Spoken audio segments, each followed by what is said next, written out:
Welcome to the Occult Rejects. Tonight, we've got a very special guest, Ashish, who is going to tell us a lot of really deep, intelligent stuff about AI and all the rest of the stuff. He'll get into it. But first, let's go to Nick. Nick, how you doing? What you got coming out? Tell us about your herbal video that just popped out. Oh, thank you. Thank you. Yeah, that it seems like I seem to be getting, like you even mentioned, good reviews already. I'm getting some good comments.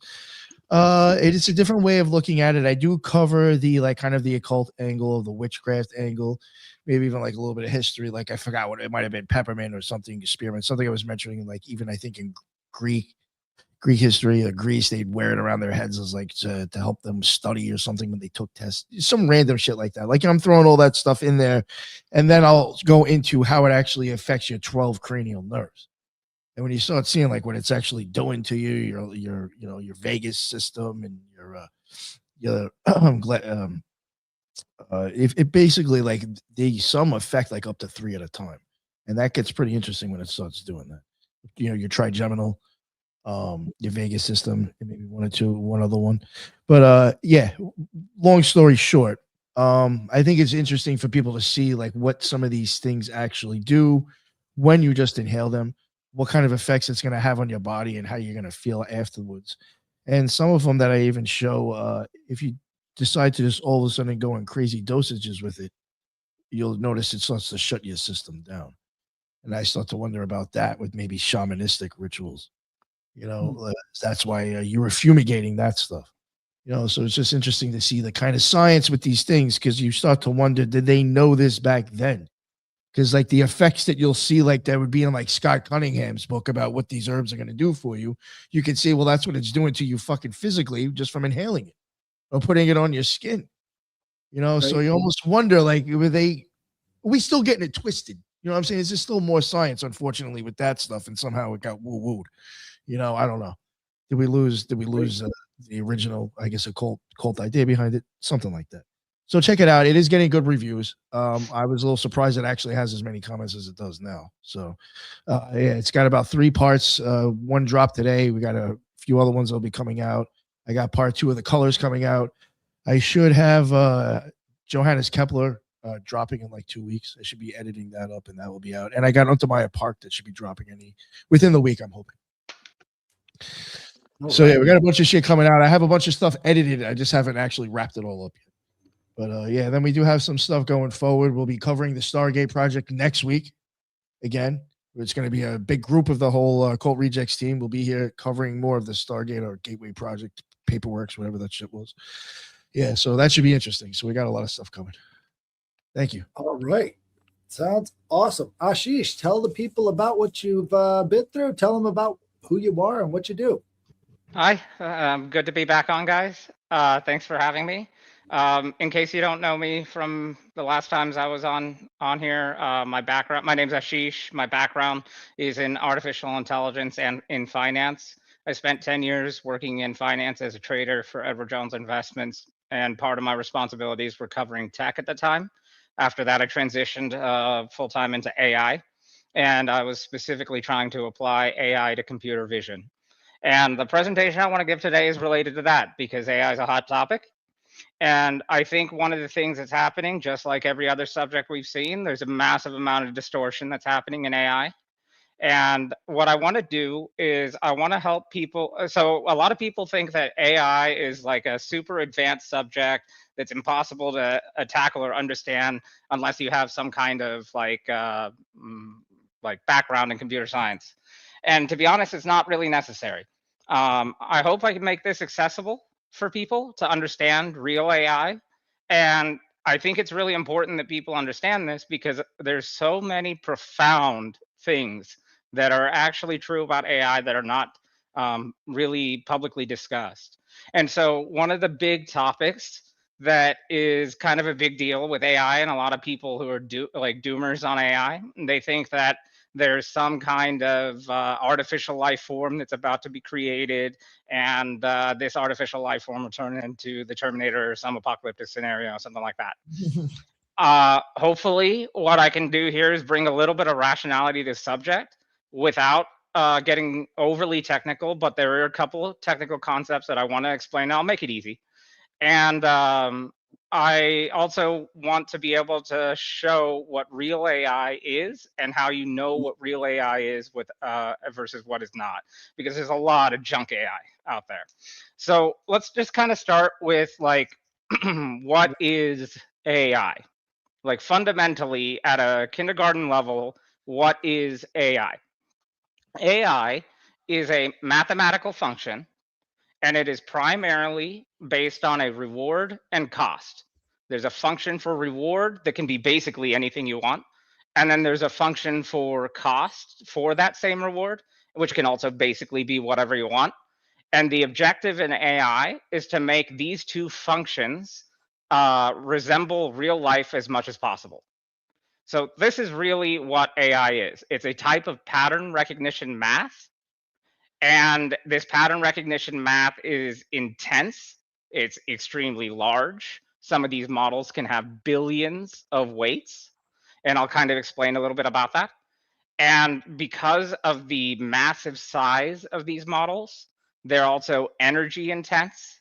And the energy, you may know in America, there's this huge push for energy investment lately. We're spending trillions upon trillions of dollars, multiple trillions of dollars into both our energy grid and energy utilities. And then on top of that, AI as well is also independently receiving, or trillions of dollars are independently being invested in AI. So there are two major energy intense aspects of AI. There is the training side, which is like what you do to build the model. And then there's the inference side, which is what happens after the model's already done. You deployed it, there's people's hands, and then they do a query on something like ChatGPT or whatever. And then that query has a small amount of energy that's required to do this thing called inference, which then outputs your answer, outputs your result. Now, the training side is massive, and the inference side individually is very small. But where the massive energy constraint comes from is the scale. So once these developed models get deployed out into the world, the energy demand from the sum total of them all combined, that's where the energy intensity goes through the roof. So two sides that are heavily energy intense that are required in order to make AI work. So what you can see from this, though, and what you should kind of interpret in your head just starting with this, is that if an AI model requires that much energy in order to generate the model and then be able to use it, you're probably in the vacuum tube stage, because this is nowhere near the efficiency of the compute that happens in the human brain. And I'm going to start relating. Hold on, Ashish, because I think this is a two-way street. It's not only just taking everything that you're, sort of. It's not only taking your questions; it's taking all of the information together. So this is a massive data gathering tool as well as a data, output tool. So Yeah, I and think so that's the main sort of correlation that's being drawn here. I think they're sucking up a lot of core information, psychological information about each one of us, how we interact with it. Yep, and the kind of that kind of description that you just gave, that is most relevant to the concept of LLMs, which are large language models. So this is like your ChatGPT, Gemini, Grok, whatever. Take your flavor of the month. There's so many. These things. This is a good thing you mentioned that, because what I want to show here, and one of the things that I'm hoping to promote, is that computer vision is a way better, more accurate version of AI than a large language model. So what I was going to say earlier was that I'm relating AI to the brain. And what I was originally trying to do here, when I was working on AI, was to model artificial intelligence off the human brain. So you're going to hear me relate to the human brain many times in this presentation. And I'll get to that because that's a big part of what I'm doing here. So one of the things to know about that is that in a large language model, an LLM is a pattern recognition math built around literally language, text. And if you think about the human brain, the language center of the brain is a very small part of the brain right here, over here.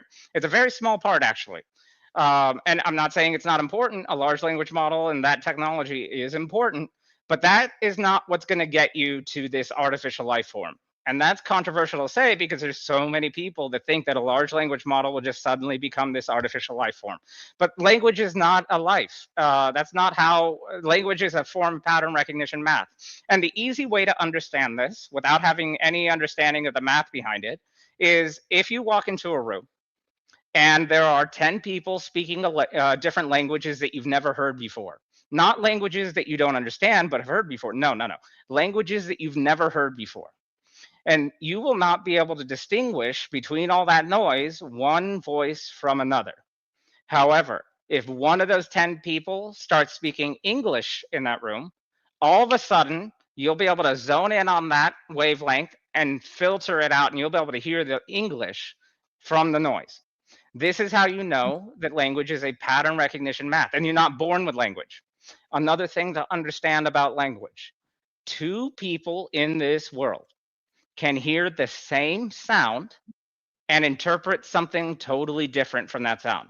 In other words, there can be a word in English I agree. and then another word in a different language that sounds exactly the same that mean two totally different things. Two different people can understand two different things from the same sound. So this is how you know that language is an acquired skill that is a form of pattern recognition. And this is not anything that you would call a life form. This is a talent, you could say, but it isn't a life form. And one of the other things is, and I actually brought this up just so you could see in case anyone forgot from their 7th grade science class, but the definition of life to this day still does not include intelligence. And in my opinion, intelligence is equal to life. These definitions, if you read what this is saying here on the screen, the actual definition of life, this sounds like primates trying to describe humans. Horribly, by the way. This is not the definition of life. If you take away reproduction, for example, is part of life. It is an essential element of what is considered life. If you took away reproduction from everything on Earth tomorrow, does that mean there's no life on Earth? That isn't how life works.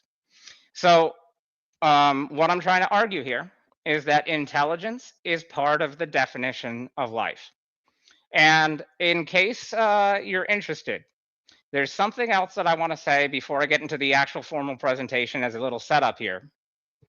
So if you're interested in understanding more about intelligence and perception, my home base is perception, by the way. In AI, my focus area was perception.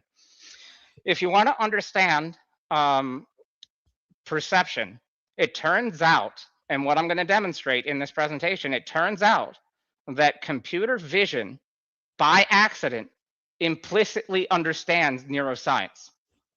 And I'll describe this in detail as I go through the presentation, but if you want to learn more about what I'm talking about on the neuroscience side, which I'm not going to do too much about, I'll talk mostly on the AI side, but if you want to learn more about the neuroscience side, I highly recommend this lecture series. And this one will break it down easy enough for you to understand some basic neuroscience about vision. So computer vision, in my opinion, doesn't get the rep that it deserves in AI. And here's something to note about all of this. So as I was saying, intelligence is not part of the definition of life. My dad was a neurologist and a psychiatrist. My mom is a pharmacist with a bunch of degrees and all this stuff. They're still disappointed that I'm not a doctor.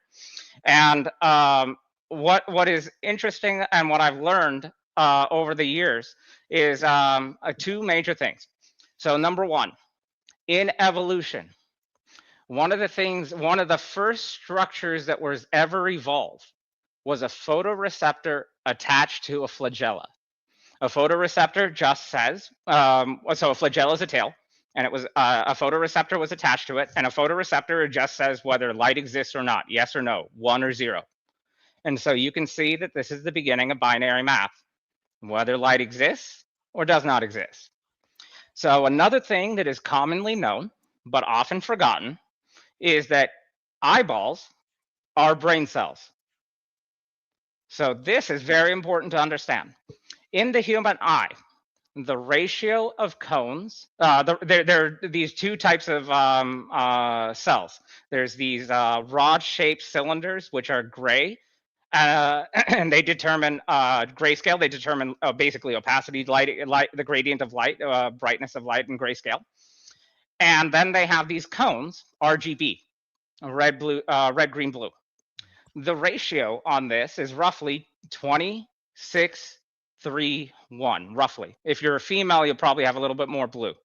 So 20 for 20, the ratio of cones in the human eye is overweighted gray cylinders at a ratio of 20 on the gray, 6 on the red, 3 on the green, and then 1 or a little bit higher than 1 if you're a female on the blue cones. So that's interesting. And the part that I'm going to skip in the neuroscience is about V1 through V4 cortex in the visual cortex. And this is outside of the purview of the presentation. But if you want to go deeper down the eyeball route, I highly recommend, after watching this presentation on the AI side for me, if you want to understand what I was saying earlier about how computer vision experts implicitly, whether they know it or not, accidentally already understand the visual cortex just from computer vision, because computer vision is doing exactly what the visual cortex is doing. Exactly. It is literal. And I'm going to show published papers that demonstrate this. So what I'm saying is that computer vision in the modern day is mimicking the brain. And this is published and known, and computer vision experts, whether they know it or not, accidentally figured out the visual cortex and understand it implicitly. An example of this, in computer vision, we understand why you want to use grayscale to detect motion first. It's energy efficient, and that's what happens in V1, and that's why you have predominantly gray cylinders in your eyeball. And then there are functional purposes for RGB as well, and this is also discussed in computer vision. Okay, so that was a good little preamble for the setup, and hopefully you're seeing that this is shit that no one's ever talked about, and this is real AI. Have you spent a lot? Go ahead. Yeah. Well, I was just going to say, this is right up your alley. He's equated all of these symbols in occultism directly to the eyeball. And the eyeball is so central to occultism in general. I mean, it's in the word itself. And he breaks down all of these symbols and how they relate to stuff. And it's just like, it's brain tissue. This is what's programming. I also know the connection in spirituality, and I wasn't going to discuss it that much, but here's something to know. In the beginning, there was light. And another thing about, I know a lot about that, but that's a whole wormhole. And if I say something about it, we'll have to go for like an hour. But in other words, there is, there's a lot of indication that in religion that there was an understanding of evolution, especially in Hinduism. There was an understanding of evolution, and there's a lot of not just written documentation of this, but there's also archaeology that demonstrates this. Literal, you can see it with your own eyes, thousands and thousands of years old, and they're demonstrating that they understood evolution and more beyond that. You know, so it's real quick. Zinc calcium. Oh, go ahead. No, go ahead. Let's go ahead. Okay, the zinc calcium reaction at conception. It's a flash of light. Yeah, it's kind of like the piezoelectric effect. Real quick, Ashish, I think it's interesting. There was when your boy, I think you're actually friends with him, Praveen. He was at Cosmic Summit. I went up to him and I said something to him. I was trying to explain to him. I was like, I know like what you were showing on the screen, you were showing with something else. I said, but have you ever wondered like if those are depictions of inside your eyeball? And he like lost it. Like I looked like I literally like freaked him out. Yeah. He like sat down and sat down and just started eating his food. He's like, oh yeah. I was like, I literally just bugged this guy the fuck out. But like, you get it. Yeah. Praveen is one of my most favorite people. Maybe you could tell him that, and he'll take it a little bit more serious. I've talked his ear off about this stuff. He's fully aware of every. I don't know. He looked like he was bugged out when I said something to him. Well, I didn't know Praveen at that time. Okay. I had just met Praveen at that time, so he didn't know much about me at that time. But we became good friends over time. Oh, nice. I'm actually going to go to Cambodia with him in a couple months or a few months. Nice. Damn, That's dude, awesome. be careful on those planes. Yeah, a lot of yeah. Yo, we'll have to get you So, on one day to talk about the eyeballs. I did like a 5 or 6, I don't know how many part series with occult symbolism in the eye, but if you ever want to come back on and talk about that shit, we can talk about the oh, eyeballs all day, man. oh I man, love that I shit. yeah, A lot of I can. all my art. Believe it or not, you see the crossing Yeah, there of the arms? That's the crossing of the optic nerve. yeah, Like a lot of my and art literally is depicting the inside of the eyeball. The one that I have, like a chick, it looks like she's on a seashell. That's like yeah, the hyaloid canal and the ora serrata, and then the acria humor underneath. I totally all my shit's all basically depicted on an eyeball on the brain, yeah, man. and don't forget about the pineal gland, right? Yeah, yeah. So we got all, and then the third eye and everything. Yeah, there's quite a lot to do with vision, and one of the, how do I say? So one of the, there's another thing that I want to discuss about evolution before I get into the formal presentation, and then we'll go from there. But one more thing about evolution, and I'm not sure how this happened, but for some reason in the zeitgeist, it is commonly thought or said that DNA is the cause of evolution. And this is just not true. There is no scientist saying that. The people who discovered DNA didn't say that. Darwin didn't say that. No, as far as I know, there is no official source anywhere that is saying that DNA causes evolution. DNA is the product of evolution, and that's why they're correlated. But correlation is not causation. This is understood at a kindergarten level. And as far as I know, no scientist is actually saying that. But for some reason in the zeitgeist, this is commonly thought that DNA causes evolution. This is not true. And it is academically understood and known, it is academically accepted that the brain has known mechanisms for controlling DNA. And even in your everyday life, your DNA is not static. Things turn, different switches turn on and off in your DNA all the time. And so, and this mechanism is controlled by the brain. And often environmental factors are the reason for why this happens. So again, and another way, just like if you're just really thinking about it from a high level, you got to understand that like there's so much infrastructure that's required in order to make DNA work in the first place. You need to have the histones to zip the file, because I look at DNA as being software. You need to have the histones to zip the file, and then you need to have a way of unraveling it. You need to have a way of splitting it. You need to have the transcription enzymes to transcribe the DNA. You need to have all the different proteins already there in order to even transcribe them in the first place. So there's, and then so much more. In order to make DNA work, it needs all of these other things as well. And so in order of operations, how, like DNA by itself doesn't do anything. There's no magic that happens with DNA by itself. And so in order of operations, you would need to have all of this other infrastructure available or at least functional to some degree before DNA becomes useful. So in terms of order of operations, DNA can't be at the front of the line. This is the software. Software doesn't come before the hardware. So this is a kind of, you can kind of understand this stuff at a pretty basic level. This is all commonly understood and all this stuff, but for some reason, there's just a different idea of how it works out there. So let's get into the presentation. So what I was doing at Arizona State University is I was working on computer vision applied to artificial intelligence in automated vehicles. And so I was trying to apply camera-based systems to automated vehicles. And one of the issues that I ran into in automated vehicles, especially at ASU, is that a overwhelming amount of investment and research and R&D effort, especially in academia, but also out in the real business world, has been dedicated to the task of making LiDAR part of the automated vehicle apparatus system. And what I'm going to be arguing in this presentation is that LiDAR is completely useless. It's actually, it makes your system worse, not better. And I want to be clear up front. LiDAR is a real technology, and it does have real world application. It's used in space, it's used to map layout. There are actual real functional purposes for LiDAR.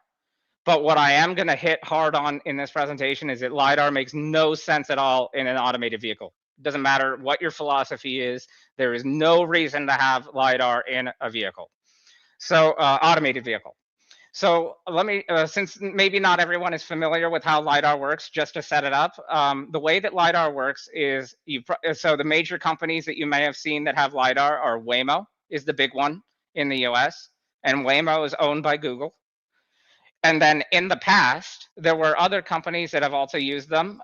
There was General Motors, GM, but they ended up having a problem a couple of years ago in California where they ended up using a LiDAR-based system, and this car dragged a person underneath their vehicle for like 20 or 30 feet. And so then they had to end basically operations. They were even caught lying, like trying to deceive about it too when they were doing it. It was all over the news. People probably remember. Another company that was doing it was Uber. And I live in Phoenix, Arizona. This is a heavy testing ground for automated vehicles. And the reason why Arizona is a heavy testing ground, or Phoenix specifically is a heavy testing ground for automated vehicles, is because we have 360 days of sunshine, and we have some of the widest and best roads in the US, because we have massive trucking that comes through here. And so and we have a very grid-like road system. Very squared grid-like road system, is very clean and organized. So we're pretty much ideal setup for this. And so Waymo eventually came here.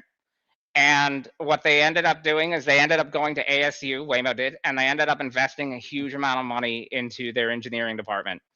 And that was very problematic for me, which I didn't know about at the time, because I was going in there applying with this presentation for a PhD in computer vision to use it for automated vehicles. And so you'll see why this gets to be a big problem when you're in the hornet's nest with Waymo. So before I get to that, let's kind of build it all up and kind of set up what I'm talking about here. So again, my home base is perception.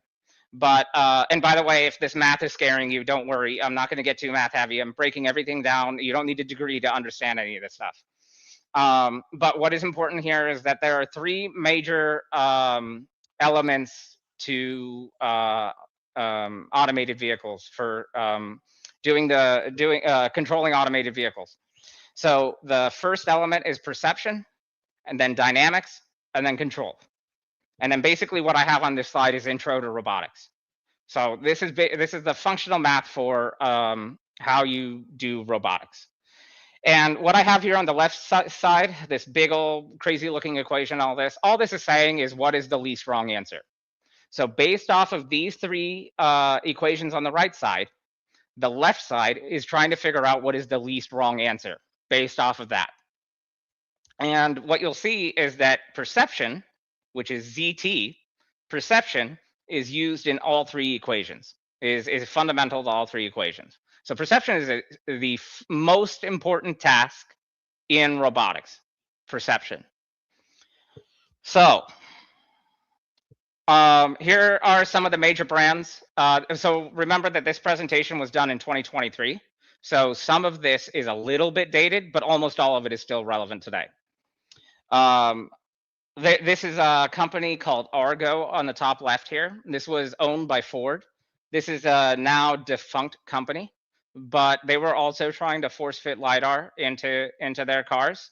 They weren't able to do it, so they went bankrupt, or they closed down their company. But what I wanted to point out about this is that they have these LiDAR things on here, but notice the cameras that they used are Ring cameras, literal Ring cameras. And so you can tell that they went way out of their way to go all in on cameras, huh? Of course, Waymo's the big one. This company down here in the center is this should be Wave, if I recall correctly. It's been a little while since I've done this. And then there's a couple others. It's fine. There's a Chinese company over here called Xpeng, which people should know about if they care about this stuff. So LiDAR is so prevalent, and overwhelmingly so. Almost every major company has been trying to force fit LiDAR into their automated vehicle, and almost every single one of them is failing. The only one that is achieving scale, despite what narratives are, the only one that is achieving scale on the autonomous vehicles in this world is Tesla. And so Tesla is a camera-based system that does not use any other perception sensor, just cameras. And Waymo's use LiDAR and camera. So here's another thing about LiDAR. Even if you do use a LiDAR system, no matter what, you still need a camera-based system. Doesn't matter who you are, what philosophy you believe in, it doesn't matter anything, you still need a camera-based system. So I'm going to discuss why that's important, or why that is. This is like Chinese companies. I'm going to skip some of this stuff because this presentation is actually quite long. And so I'm going to skip it to condense it quite a lot and stick to really the most important points. So one of the issues is that LiDAR's got this spinny thing that's going around. You've probably seen it if you've seen a Waymo vehicle or something like that. Zoox, I've just seen in Las Vegas, has also started to deploy, which I believe is owned by Amazon. This is a relatively new addition, but again, still using LiDAR. And what a LiDAR system does is this little spinny thing that I'm talking about, it shoots a laser beam, and it shoots a ton of these all over the place. And then there's like, it's supposed to get a reflection back. This is an imperceptible beam of light, laser beam of light.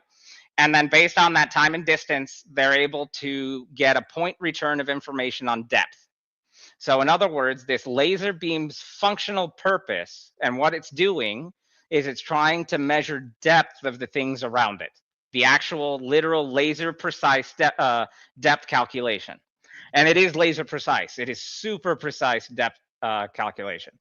But this is effectively the entire, in its entirety, the full and complete explanation of the functional purpose of why these LiDAR systems exist on these cars, is for precise measurement of depth.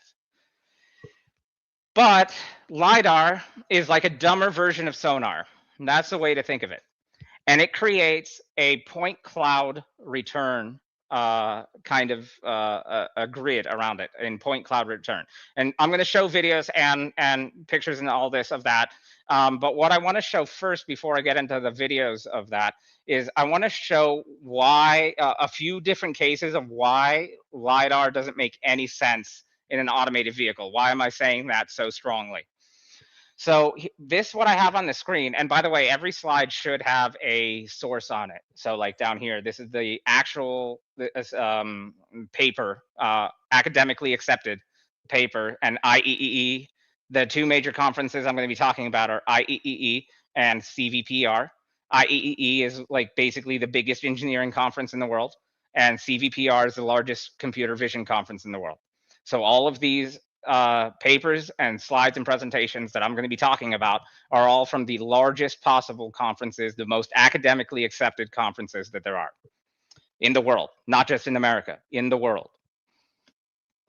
So this paper that I have on the screen is a little dated. It's from 2021, but this is considered originally the foundational paper on identifying what is known as VRUs. VRU stands for Vulnerable Road User. And this is a regulatory term, not an AI term.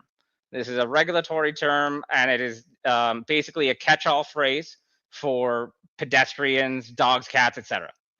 And what this paper is showing is that at that time, it identified 32 attributes on identifying a pedestrian, which is like one of the most important tasks that a computer, any automated vehicle needs to do.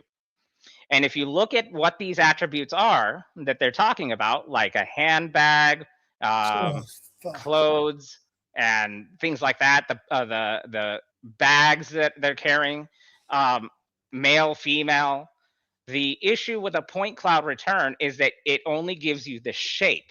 It does not give you the color quality that you get from a camera. So LiDAR is like a one-dimensional point. It's just a point that tells you depth, and that's it. And you get a whole bunch of points, millions of points, and then hopefully you can identify the shape of an object with these points. That's what LiDAR does. Well, it turns out that if this is what you're prioritizing and this is what you're trying to maximize for, which is what pretty much all these LiDAR companies are doing, well, you miss out on all of those extra fine quality details that are actually most relevant. The most important aspect is this stuff, and this is academically understood. So this is in 2021, so this is dated. So this has actually been improved significantly since then. But this is just to say that this was known for like a long time in the industry. I'm gonna kind of skip this part and go to some more of the meat.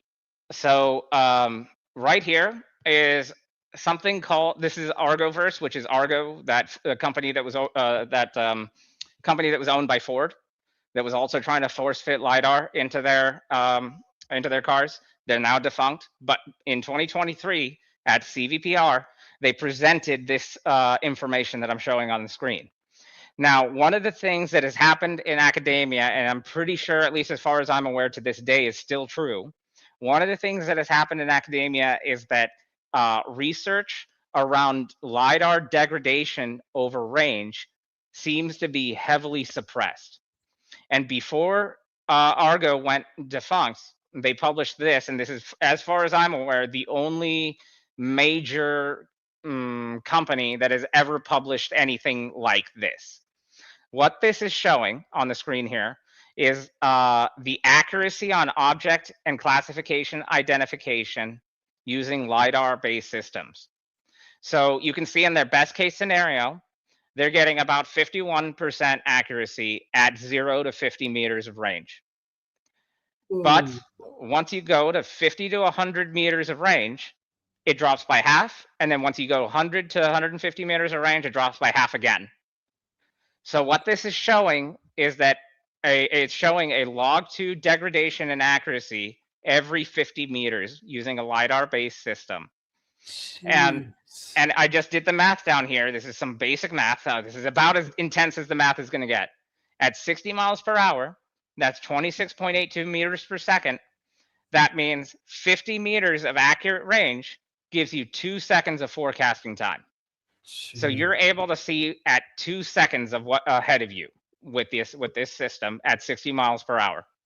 This completely takes automated trucking off of the board. You cannot have those type of tolerances if you're going to actually have a truck that's now commanded by a AI or whatever. It's just no doubt about that. Yeah, that's why there isn't a LiDAR-based truck, as far as I'm aware. Not one that carries weight, but there is the Tesla Semi, which does exist and is on the roads and is working. And there are millions of vehicles, Tesla vehicles, automated vehicles on the road. In fact, I have one. Oh, I should also mention this. I've been beta testing the Tesla automated system since 2018. I've more than 100,000 miles driven on their system since then over multiple cars. And it's night and day comparatively to anything else that you can ever see. It's like ridiculous how much better it is. And again, Tesla has millions and millions of these vehicles on the road. And they're all over the country doing this, and actually elsewhere in the world. But Waymo only operates in geo-fenced spaces in a few select cities. They only have 2,000 vehicles in their fleet. And I'm going to get into more about all that, but that's worth keeping in your mind for now, and it's going to come up later again why that's relevant. So I think I did want to ask you though, like, what do you think about like LiDAR kind of being used on the ground to serve as like, I mean, they are even using that as a way of like kind of like a ground truthing for like these satellite images, like even on the pyramids or other stuff. Oh, that's fine. All right. Yeah. No, think about this, so, Nick, think about this. So they're only taking in one wavelength of light. So they don't know what the fuck anything is. It's just a distance. Exactly. They've only got one dimension of vision. It's worse than grayscale. Yeah.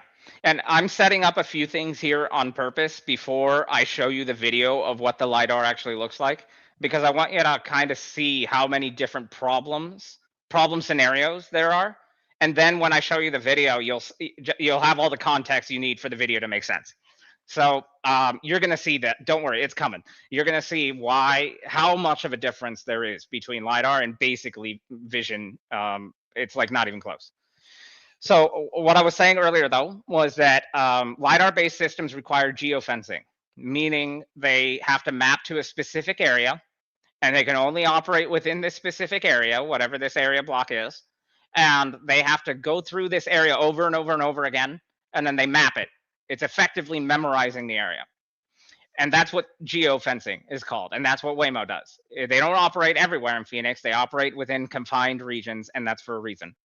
And another thing about this is that that means that you're only allowed to do in that system, in a LiDAR-based system, you're only at this point, as far as I'm aware, and there's no technology that can beat this, you're only allowed to do point-to-point travel, specific point, predetermined, to specific point, predetermined. And this is different than, say, a Tesla, which can do anywhere to anywhere travel. And so that means you can start from anywhere, go to anywhere, whereas a Waymo has to start in predefined spots only and go to predefined spots only. And these are finite. It's not anywhere in that space. So even within the geofence region, they can only go from specific place to specific place, not anywhere in between, anywhere you want in there. And so one of the things that has happened, and one of the distortions that has happened, this is infected the regulatory space at a kindergarten level. This is broken.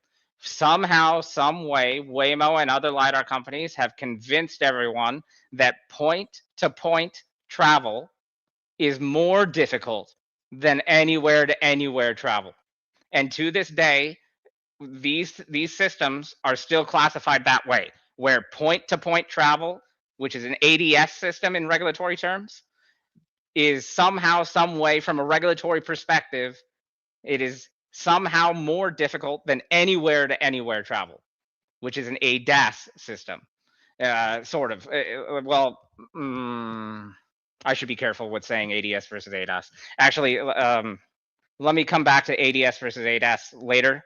But the point is that somehow they've convinced regulatory people that point-to-point is harder than anywhere to anywhere, when it's clearly the other way around, by far. It's exponentially more difficult to do anywhere to anywhere travel than point-to-point, especially when you're not confined by geofencing. One of the other things is that these systems, these LiDAR-based systems, are extremely expensive. Now, I'm sure the cost has come down over the past couple of years, but in 2023, the average cost on those Waymos for the LiDAR-based system, that apparatus that they put on there, that cost is $50,000 just for the system alone. Then you have to, at that time, roughly, maybe it's come down a little, but it's still stupidly expensive. And then for whatever reason, they're putting these things on Jaguars. So that's another 80,000. So just between these two things alone, you have more than $120,000 being spent on these systems, 120, 130,000. And that's not including a safety driver. That's not including R&D. That's not including any kind of testing or anything. That's just the hardware alone with nothing else. No software is even put in there. No AI has even been put in there yet. So already this stuff is absurdly overpriced to begin with. Whereas the Tesla vehicles are $30,000, $40,000 by comparison, all in, with everything already done. And so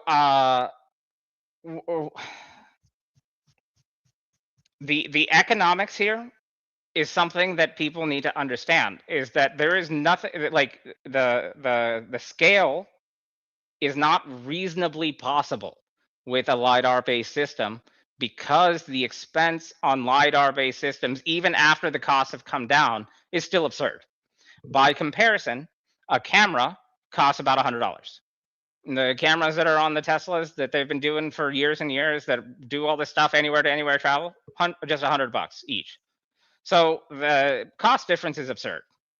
One of the other issues with geofencing is that if geofencing and basically memorizing the area means that you have to expect that the area is static, because as soon as the area changes in a material way, your training data goes out the window. And so construction becomes a problem, because these spaces will continuously change. So as soon as construction arrives, all your training data for that area is gone, and then you have to retrain with the construction there, and then as soon as the construction is done, the whole area changed again, and so you have to redo the training with new data all over again. So it is not easily adaptable.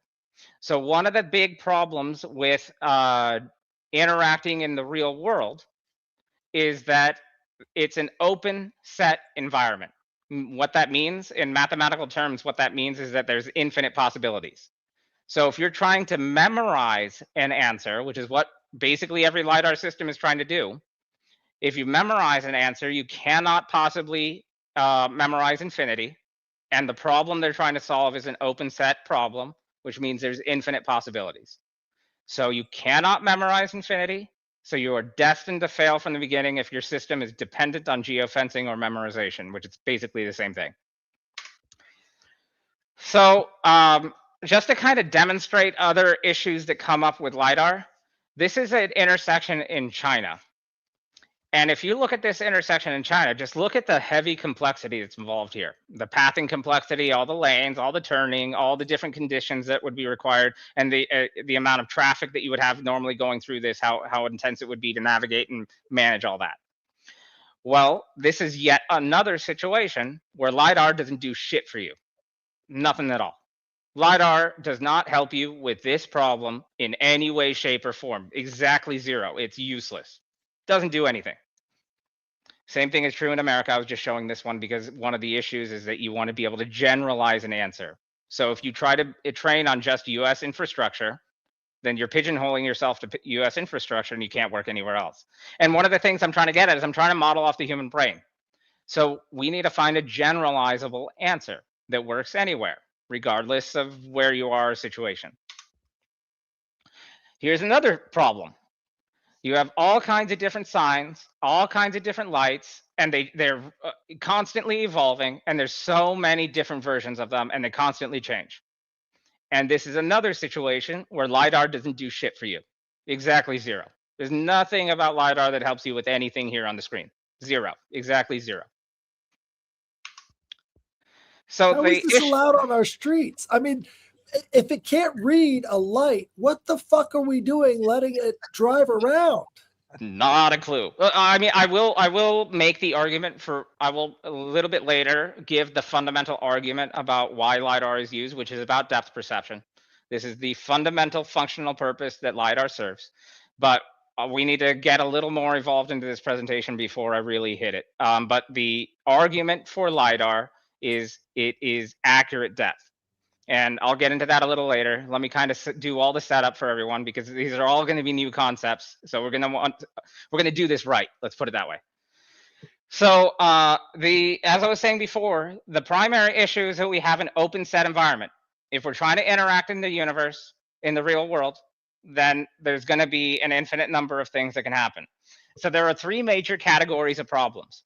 There are the known common problems that we always know about. That's this green bubble. Then there's the long tail known cases, the rare events, but we know about them. That's the blue circle. And then there is this much larger orange circle, which is the long tail unknown events, the unusual events that we don't know about, which is the actual larger set of problems, way larger than the other two. So just to give you some examples, at least once a year, in this top left photo, at least once a year, there might be a dinosaur crossing the road. And on the top right photo, you have a literal, I know it's kind of hard to see, sorry, it's small, but that's a literal plane on the road. And then you have a few other different issues here, like on the bottom, that, and we'll hit on a lot more of this stuff, but you can see how there's a lot of unusual things that happen. In fact, the number of weird things that can happen is probably way higher than you really are common. Like, even if you drive a lot, you'd be surprised how many weird things happen that you've probably personally never seen before. So in particular, what I want to highlight here is the center top video and the center bottom video. So in the center top video, you have a bunch of small mammals all over the road. In the center bottom video, you have like flying pages. Now, I was mentioning earlier that the way LiDAR works is that LiDAR tries to do object detection and classification by shape. So what really is problematic is if you're trying to classify by shape, what ends up happening is if you get this wrong, meaning you reverse these two scenarios.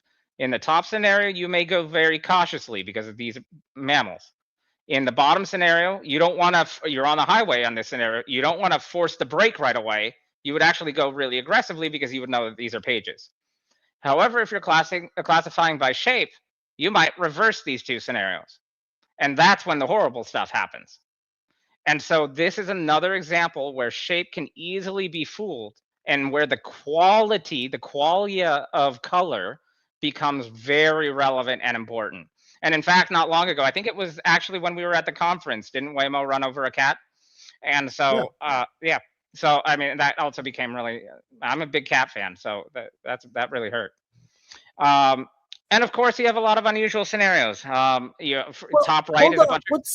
What's the difference between a cat and a bag blowing in the wind? If a cat's at full sprint, how do you tell the difference in shape from that and maybe a bag that's now in the shape of a cat? Yeah, you would be surprised at how much better computers are at computer vision than humans when you really want to. And one of the things that I'm not going to hit on it, but maybe it's worth mentioning since you asked, is that once you can do the visual spectrum, why can't you do everything else? There's nothing Right. stopping you.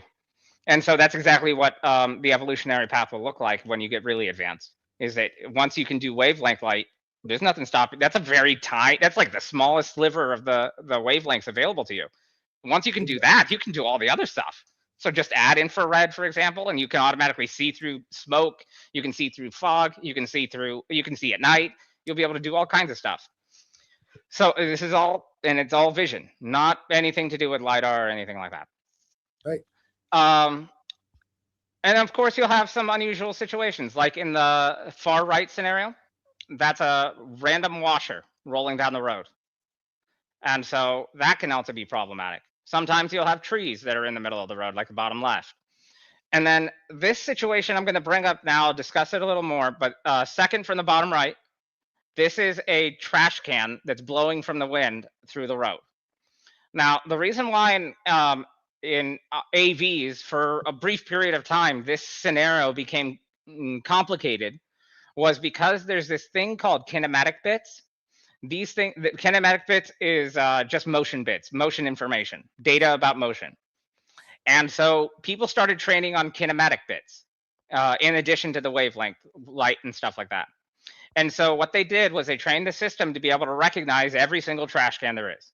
And it did it. But one of the problems was that the training that they did was on trash cans that didn't move. And so when they deployed it, there was this trash can that started moving. And so it had kinematic bits. But every trash can it was trained on had no kinematic bits. So a trash can is not supposed to move. And so you can see how a detail like that will mess up the system. And so one of the things that's important is to understand where are all the advantages and the disadvantages. And kinematic bits are actually an advantage. You just need to make sure you train on them. And so this scenario that I'm talking about has already been figured out. Don't worry, this is long ago. So people have figured this dumb shit out. But we had to go through the evolutionary process. And I think in some of the systems that I've seen, because there's so many companies that are trying to do LiDAR at this point, and I see all kinds of horrible stuff. And I see a lot of cheats as well. And I'll talk a little bit about one of those cheats right now, which is a bounding box. So this is in computer vision, this is not a big deal, but in basically any other what do you call it? Any other modality, this bounding box problem I'm seeing is a big problem. And even in 2023, I was still seeing papers that were being submitted to CVPR or to IEEE that were using bounding boxes. Now, that paper that I was showing before about the pedestrians, the VRUs in 2021, I was saying that's a foundational paper, heavily cited, well understood, academic accepted, big deal. That paper also demonstrated that bounding boxes are a cheat. And what a bounding box is that not only do you need to be able to identify what an object is, but you also need to be able to position that object on the frame, be able to identify that position. And what a bounding box is basically a box that goes around the object you're trying to identify. And the issue with this is that a bounding box is going to always be larger than the actual object itself. And it's not going to be the shape of the object. The bounding box is just going to, like, for example, in this circle that you're seeing here, the bounding box in this example is way larger than the actual truck itself. But so you can see how much larger it is. So in the scenario like you have in the middle here with this overturned truck, if you imagine a bounding box with this kind of error rate on it in terms of the size of its shape and apply it to this truck, the bounding box is going to be bigger than the frame. Now, why that's important is that it's easier to see on this bottom left photo. Why that's important is because if you're using a bounding box and it's larger than the object, you can see that this bounding box on the side here, you can see here, this side here is covering up the road. So from the AI's perspective, there is no road to travel on. And so you'll see the AI system start to stutter here because it doesn't think there's actually anywhere to go, any room to go. And so it has no way of path projecting through a bounding box because you're not supposed to interact with this object. So this is why bounding boxes are a cheat. And this is still, as far as I know, this is still actually happening, unfortunately. In computer vision, I think AI specialists have figured this dumb shit out, but in everything else, I think they haven't. And this is a real shame. And I'll show you the solution to this problem, how you solve the bounding box problem. But I just want to bring it up right now that I've seen many LiDAR-based systems use this, and this is a cheat. This is a known cheat, and this is academically published as a cheat. And it's unfortunate that this thing is still happening. So here's the Waymo system on the right here, and you can see the little spinny thing that's a LiDAR. And like I was saying, no matter what your philosophy is, you still need to have cameras anyway. And what this is doing is it's kind of showing the cleaning system that they're using. So this whole apparatus is being put on top of Jaguars in Phoenix, and in LA, San Fran, and then maybe a couple other cities now. Austin, I think, also. And so so there's a couple major issues with this. So number one, there's a reason why we do wind tunnel testing. And so if you're putting all these LiDAR systems on it, and it's not just this little thing on top, it's also got LiDARs on the front, on the two corners, on the back, and the two corners, I think on the center back as well. So you're increasing the amount of mass and you're increasing the amount of surface area on the exterior of the vehicle in order to do this. And there's a reason why we do wind tunnel testing. So if you do all this, you're going to basically invalidate all that, and this is going to affect your range efficiency. So you're going to have range problems as a result of this, and this is especially going to become a problem at speed. And so the higher speed you go, the more wind resistance you're going to get, and the more problems you're going to have with range. Another issue with this, and what I was showing here with this video, is the cleaning system. And if you just apply one brain cell, another thing you can do is you can just take these cameras and put them behind the windshield. And then you don't ever have to do this dumb shit ever again. And then you can use the cabin features like the windshield wiper and the defrost settings that are already there. And you don't have to build anything new. And it only will cost you like a couple $100. And that's it. So that's the kind of dumb we're dealing with. So this is why I needed to do the setup for it before I get into the more complicated stuff, because I need to level set on what kind of level of dumb we're dealing with. So I'm going to skip this. This is called a distribution shift. I don't want to get too technical, but this is basically saying some stuff about time and how it's relevant. I want to point this company out just briefly. I'm not going to go deep into it, but I just so that people don't think I'm just promoting Tesla, whatever, and that's it. This is another company out of the UK. This is the company's name is Wave, W-A-Y-V-E, and this is run by a guy named Alex Kendall. And they're trying to do a monocular-based system. So a monocular-based system is one camera. And they're using like other things like HD maps and probably a couple other things. But the point is their system is one camera. And that's all they're using. And this is based out of the UK, and they're trying to build it up. I don't think they're fully deployed yet, or at least not that I'm aware of. But what is important to understand here is that even with one camera, automated vehicles can be achieved. And they've done a really good job with this. Like, I'm skipping a lot here, but like, it's actually impressive what they're able to do with one camera and how many abstract ways that they've been able to improve on the system that are unconventional.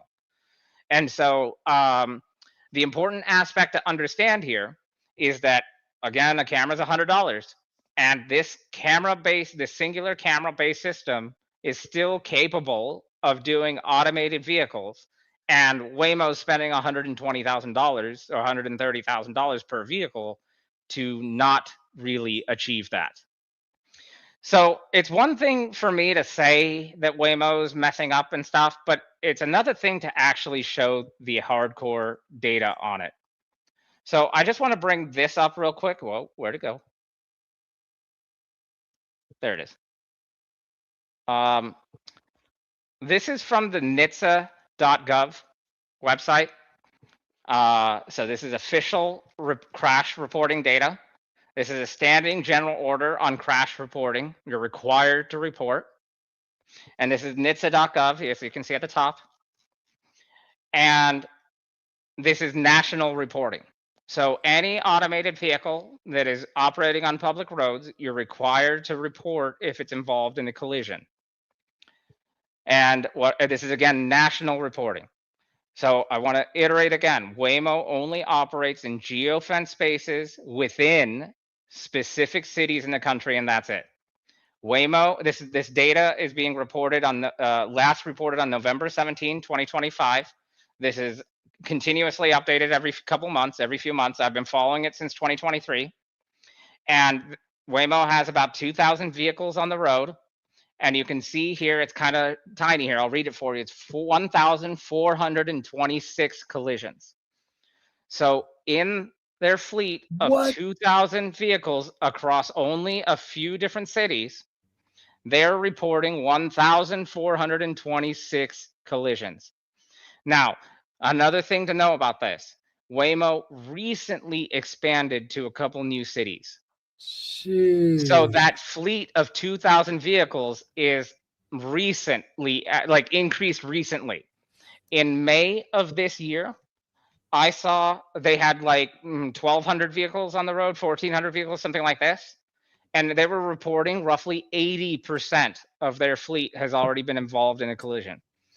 And I've been watching this chart since 2023, and on average, it's 80%.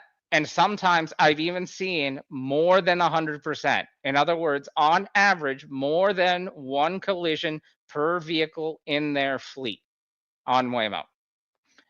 Now let's compare. This is Tesla's collisions. Tesla has, I think, 5 million vehicles on the road with the ADAS system. Millions and millions of vehicles, and also around the world, not just in the United States. And they're reporting 2,000, I think that says 845 collisions with millions of vehicles on the road. So pretty large, massive magnitude of difference between the two.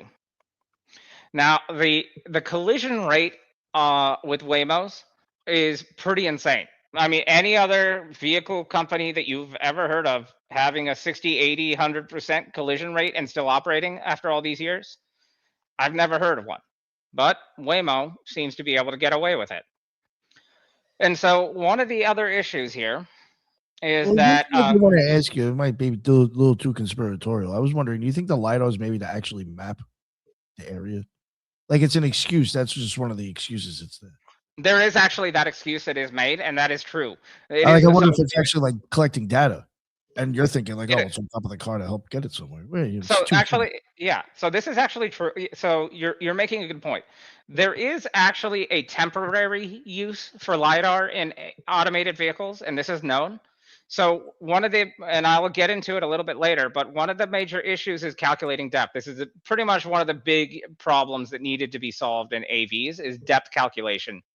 And one of the things that they learned is that no matter what your system is, even if you're using a computer vision only oriented system like Tesla, one of the things that they learned is that you can temporarily put a LiDAR system on the vehicle along with the vision, and as you're training the model, and you can map the area to measure depth calculations around you, and you can use that to help train the vision system on how to train depth. So, but then you would still take the LiDAR system off of after that. The only reason you would have it on is temporarily to get depth calculation, to get the system kickstarted into training. But then you would remove it later on and it would be able to calculate depth off of the vision system alone. Now, even this is not required anymore, but this is an argument that is made. This is sometimes done, and this is supposed to be temporary, but this is not what Waymo is doing. Waymo is making it, and they've multiple times said this in public and presentations, including their executives. They're all saying that LiDAR is here to stay for them, meaning that they're trying to make LiDAR a fundamental element of their solution. The fundamental element of their solution, which is nonsense, complete nonsense. The final solution for the Silicon Valley Nazis. Well, there's stuff there. It's important to understand that Waymo is owned by Google, and there are numerous incentives for doing this. Well, what I started off by saying was that when Waymo came to Phoenix, they went to ASU and they started dumping enormous amounts of money into the engineering department at ASU. I didn't know that at the time, but that's what ended up getting me basically in a lot of problems. And so when I was applying to my PhD at ASU, I was using this presentation. I presented this to all the lab directors at ASU in the Perception and Robotics group, which is a 5-floor building filled with PhDs. And basically none of them are working on computer vision. They had one robot arm with a single camera, and that was like their computer vision project. Everything else was LiDAR or LiDAR related technologies that they were working on.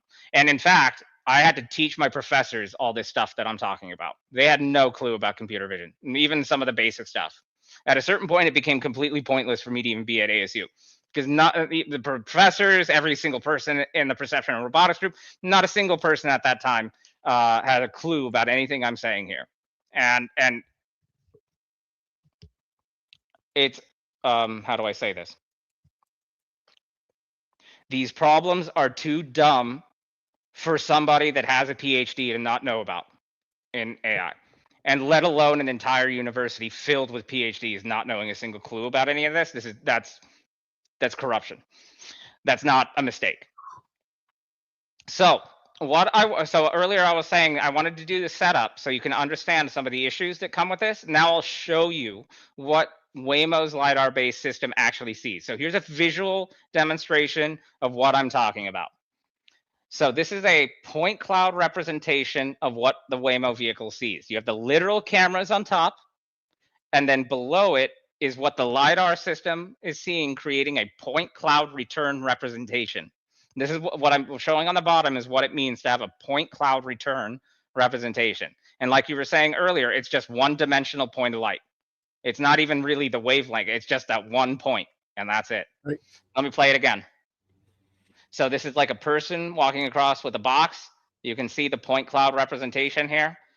Again, these people moving this stuff, you can see it kind of misses the second person, it looks like, but it's very low quality, right? Like you would never trade the top for the bottom, right? No. But somehow they've convinced you that this is exactly what you should do. One more time, just to iterate the point. This is what a point cloud representation means. Now, remember this video, because I'm going to show you what you can do with computer vision. And anybody that understands video games and how video games work and all that stuff, you're about to have your mind blown, because it's exactly the same thing. So whatever you can do in video games, that's what you can do with computer vision, and you cannot do that dumb shit with LiDAR. Okay, this is, in my opinion, the most important slide, and this is the slide that got me in trouble. I know there's a lot on here. I'm going to break it down. It's not that hard, but this is really worth knowing. And in my opinion, like, I want to mention that there's a lot of things that I'm not saying. Some of it is to condense, but a lot of it is also to avoid creating even more problems for myself. I'm happy to talk about things if you want to, but I'm going to skip some of the really bad stuff that could get me in a lot of trouble. But this got me in enough trouble. What I have here on the screen, this got me in enough trouble. but I already did this, so I'll go ahead and talk about it. So this is the state. So if you ever see the phrase SOTA, SOTA, state of the art. SOTA is state of the art. So this is the state of the art Waymo leaderboard results on June 29th, 2023. Whoops. This was presented at CVPR 2023, the major computer vision conference by Chen Wu, who's for Waymo. I have the link here. And this is the paper that is associated with that presentation. On the left side, so this is the reference paper that I'm talking about on the left side here. On the left side, you have this table. This table represents what is industry standard for object classification around the world. Everyone in the world that is doing object identification and classification in AI, they all use MIOU, mean intersection over union, in this task. This is industry standard, not just in America, everywhere in the world. This is well understood, well known. This is standard. What MIOU is that there's a minimum. It's at the time it was a minimum 16 classes, but actually the number has increased significantly since then. I think in this case, Waymo was doing 22, which at the time in 2023 was acceptable to do 22 classes. Since then, this number has increased to even more classes. But just know, at the time, this is actually industry standard and accepted. You're going to have two sets of data here, validation set and the test set. The validation set is the performance of the model on the training data. And then the test set, which is the real measure of performance, the test set is on data after the model has been trained and is being tested on scenarios that it hasn't ever seen before. So on average, you would expect that the validation set would be, or I mean, the test set would be lower performance than the validation set. So that's supposed to be it. So it's all these different classes. They measure the performance on each one, and then they do an intersection over union on them. And then they average it. And that's what this table is saying. So what you're getting here is 46.82% accuracy on MIOU from Waymo at this one. And they presented this. This table was on the last page of their paper here, and it was not referenced in the paper. And this table was hidden at the very end, not talked about. Everything else on this slide is what Waymo is actually doing. This table is industry standard. Everything else is not. This is what Waymo's doing. So here we go. What you need to know is this. Look at this line that says SWFormer.3F hours, referring to Waymo. And then also down here, SWFormer 3F hours. These two lines are the lines you need to look at. What you'll see is they're showing the performance using this metric, AP, APH on pedestrians, for example. AP, APH, whatever the hell. This AP, APH metric is not MIOU, and I have never seen this metric before. So I had to go find it. What the hell is this AP, APH thing? They're showing on this, whatever this metric is, AP, APH, whatever the hell that means, this thing is showing an 82.9% accuracy rate up here, or maybe down here like 82.13 on the pedestrian, L1, whatever, AP, mean APH. So I went and looked for where the hell did this come from, and that's what's on the right.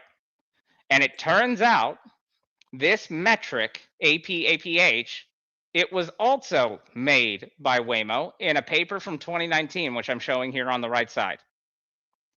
And what this effectively does, this is the formula for it on the right side. Whoops.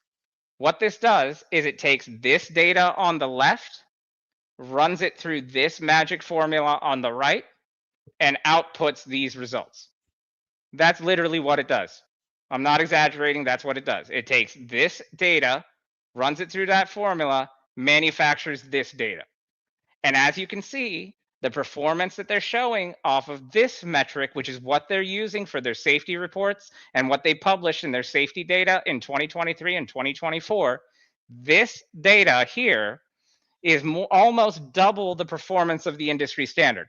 And they totally ignored the industry standard. 46% versus 82.9% or whatever, on a metric that they invented.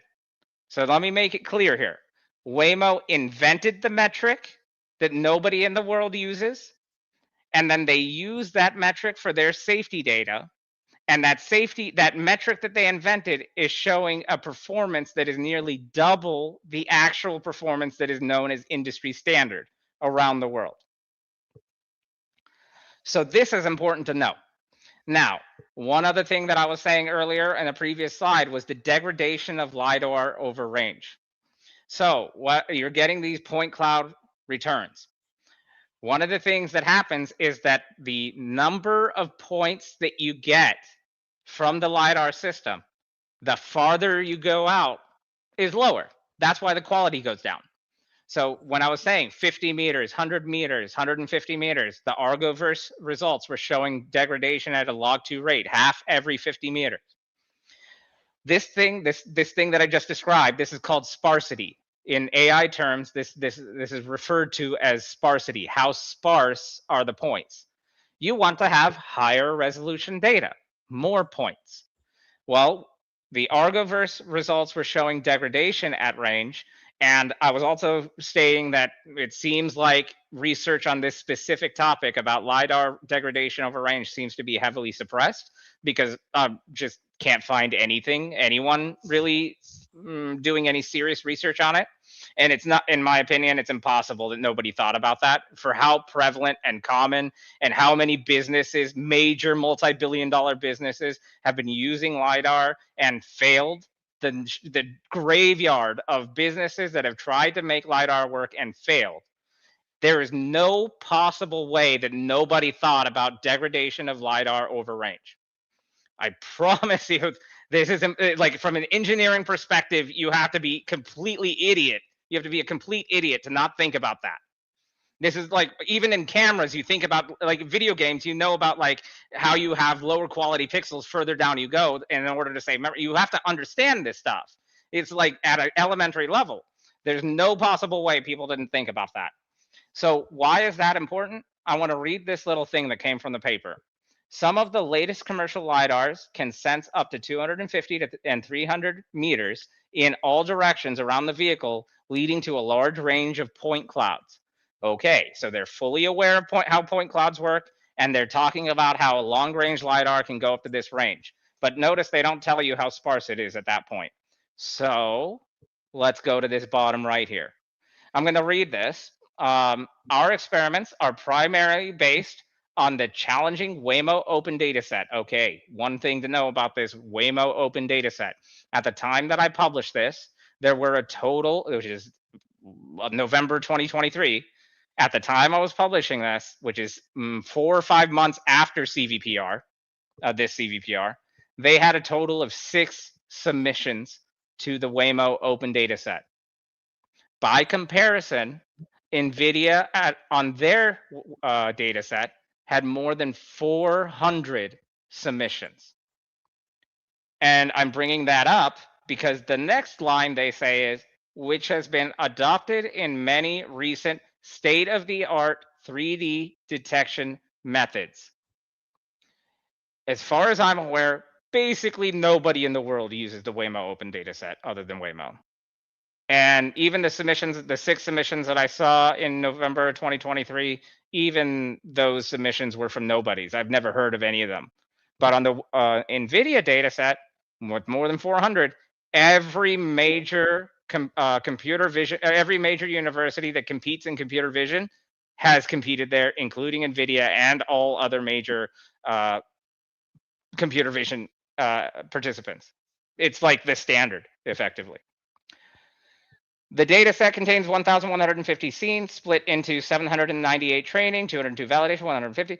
Each scene has about 200 frames, where each frame captures the full 360 degrees around the ego vehicle.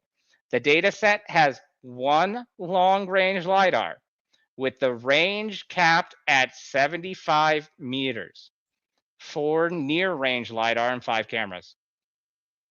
So it doesn't matter that the long-range LiDAR can sense up to 250 to 300 meters. They're capping it at 75. And this helps support what I was saying earlier and what Argoverse results were showing at the same time frame as this, that LiDAR degrades over range. And notice the 75-meter cap, just a little beyond the 50-meter degradation. How much you would have bet that 75-meter cap that they're giving it is probably a way overestimation as well? Yeah, I'm pretty sure. Yeah, you're going to see some stuff. I'm just being a little, I'm not trying to be coy. I'm just being careful. Like, yeah. They're overestimating even in that 75 meters. They would have gone higher if they could have. Yeah, they would have gone high. There's almost, I mean, 75 meters at 60 miles an hour gives you less than 3 seconds of forecasting time, you know? So Right. that's still not much better, you know? So, let me talk a little bit. I mean, I'll skip all this technical stuff, but if anyone cares and wants to know about the architecture and how it really works with a camera-based system, this is actually a really useful slide. It pretty much lays out the actual architecture if anyone actually cares. But I'm going to try and skip all the really technical stuff. I do want to just mention something from this paper, which was a big deal. This is called OneFormer. This was a big deal in computer vision and all this stuff. The element here that I'm just going to briefly mention is that, as you would expect, it turns out that vision also improves large language models, semantics. And it's actually a two-way road. They kind of go hand in hand. But the point is that vision is an augment to an LLM. So another way of saying that is being able to see a red wagon allows you to be able to describe a red wagon in language better. And this OneFormer is kind of showing all that. Let me skip some of this stuff. This is technical stuff. It's kind of cool. It shows some really interesting things, but I kind of want to get away from it. Segment anything for anyone in computer vision is totally worth knowing. This was made by Meta, and when it came out, it was a big deal because it did object classification pretty robustly across a wide variety of topics, not just AVs, not just like useful in the AV industry, but useful across a variety of tasks. And it was a big deal. So this is where we'll get into the argument for depth and why LiDARs were adopted. So the primary and significant function that LiDAR provides AVs is a depth calculation. And the reason why this is completely useless, because number one, there's no reason to have super precise depth. There's no reason to have laser precision on depth. The argument went like this. The major problem in AVs is collision. And because LiDAR does accurate depth perception, highly accurate, this is how you avoid collision. This was the crux and fundamental purpose of the argument for LiDAR. But if you think about your human eyes and how you do it in real life, you're not trying to calculate the distance between you and an object in front of you. The only thing you care about when you in your everyday real life is you care about this object is in front of that object but behind that object. This is called relative distance. So this is how the brain does it. And this is actually the better way of doing it. It's way more efficient. So one of the reasons why we have binocular vision, 2 eyes, is because having 2 eyes, aka 2 cameras, is how our brain does depth perception on a relative basis. When you have 2 fixed points that you're using as a camera with known dimensions, you can create triangles off of this, and then everything becomes geometry. And that's it. You can even make up the number, like the actual real precise numbers don't even matter. You can be, as long as they're relatively correct, it doesn't actually matter what the numbers are. You can even make up numbers as you go. The only thing that matters is relative depth. Look at insects. Look at the eyes on insects. It's just massive eyes, just over and over again, just so that it has perfect, it's got depth perception and everything else. Yeah. all wired together with those eyes. And you'll even notice that the eyes on, say, a fly, for example, are like, they look complicated, but they're actually just repeating the same thing over and over again, which is one fundamental concept. And what they care about, a fly cares about the most, is motion detection. And that's why the eyes bulge out and they can see behind them and all around. That's why they're globe shaped. And they're doing object detection. Motion detection. And that's the fundamental reason why it is. And you can even get hints of evolutionary progress. Sorry, you can get hints of evolutionary progress just by looking at the eye throughout all the species. The more evolved the eye, probably the more intelligent the species. If all the eye that some animal or whatever can do is do object or motion detection, then it's probably a primitive eye that probably has gray cylinders or something equivalent, right? Grayscale. But the more evolved the eye is, with more color perception and more qualia, then this is probably a more intelligent species. And one of the things that I'm not going to hit too hard on this, but one of the things I want to demonstrate is that consciousness is a gradient.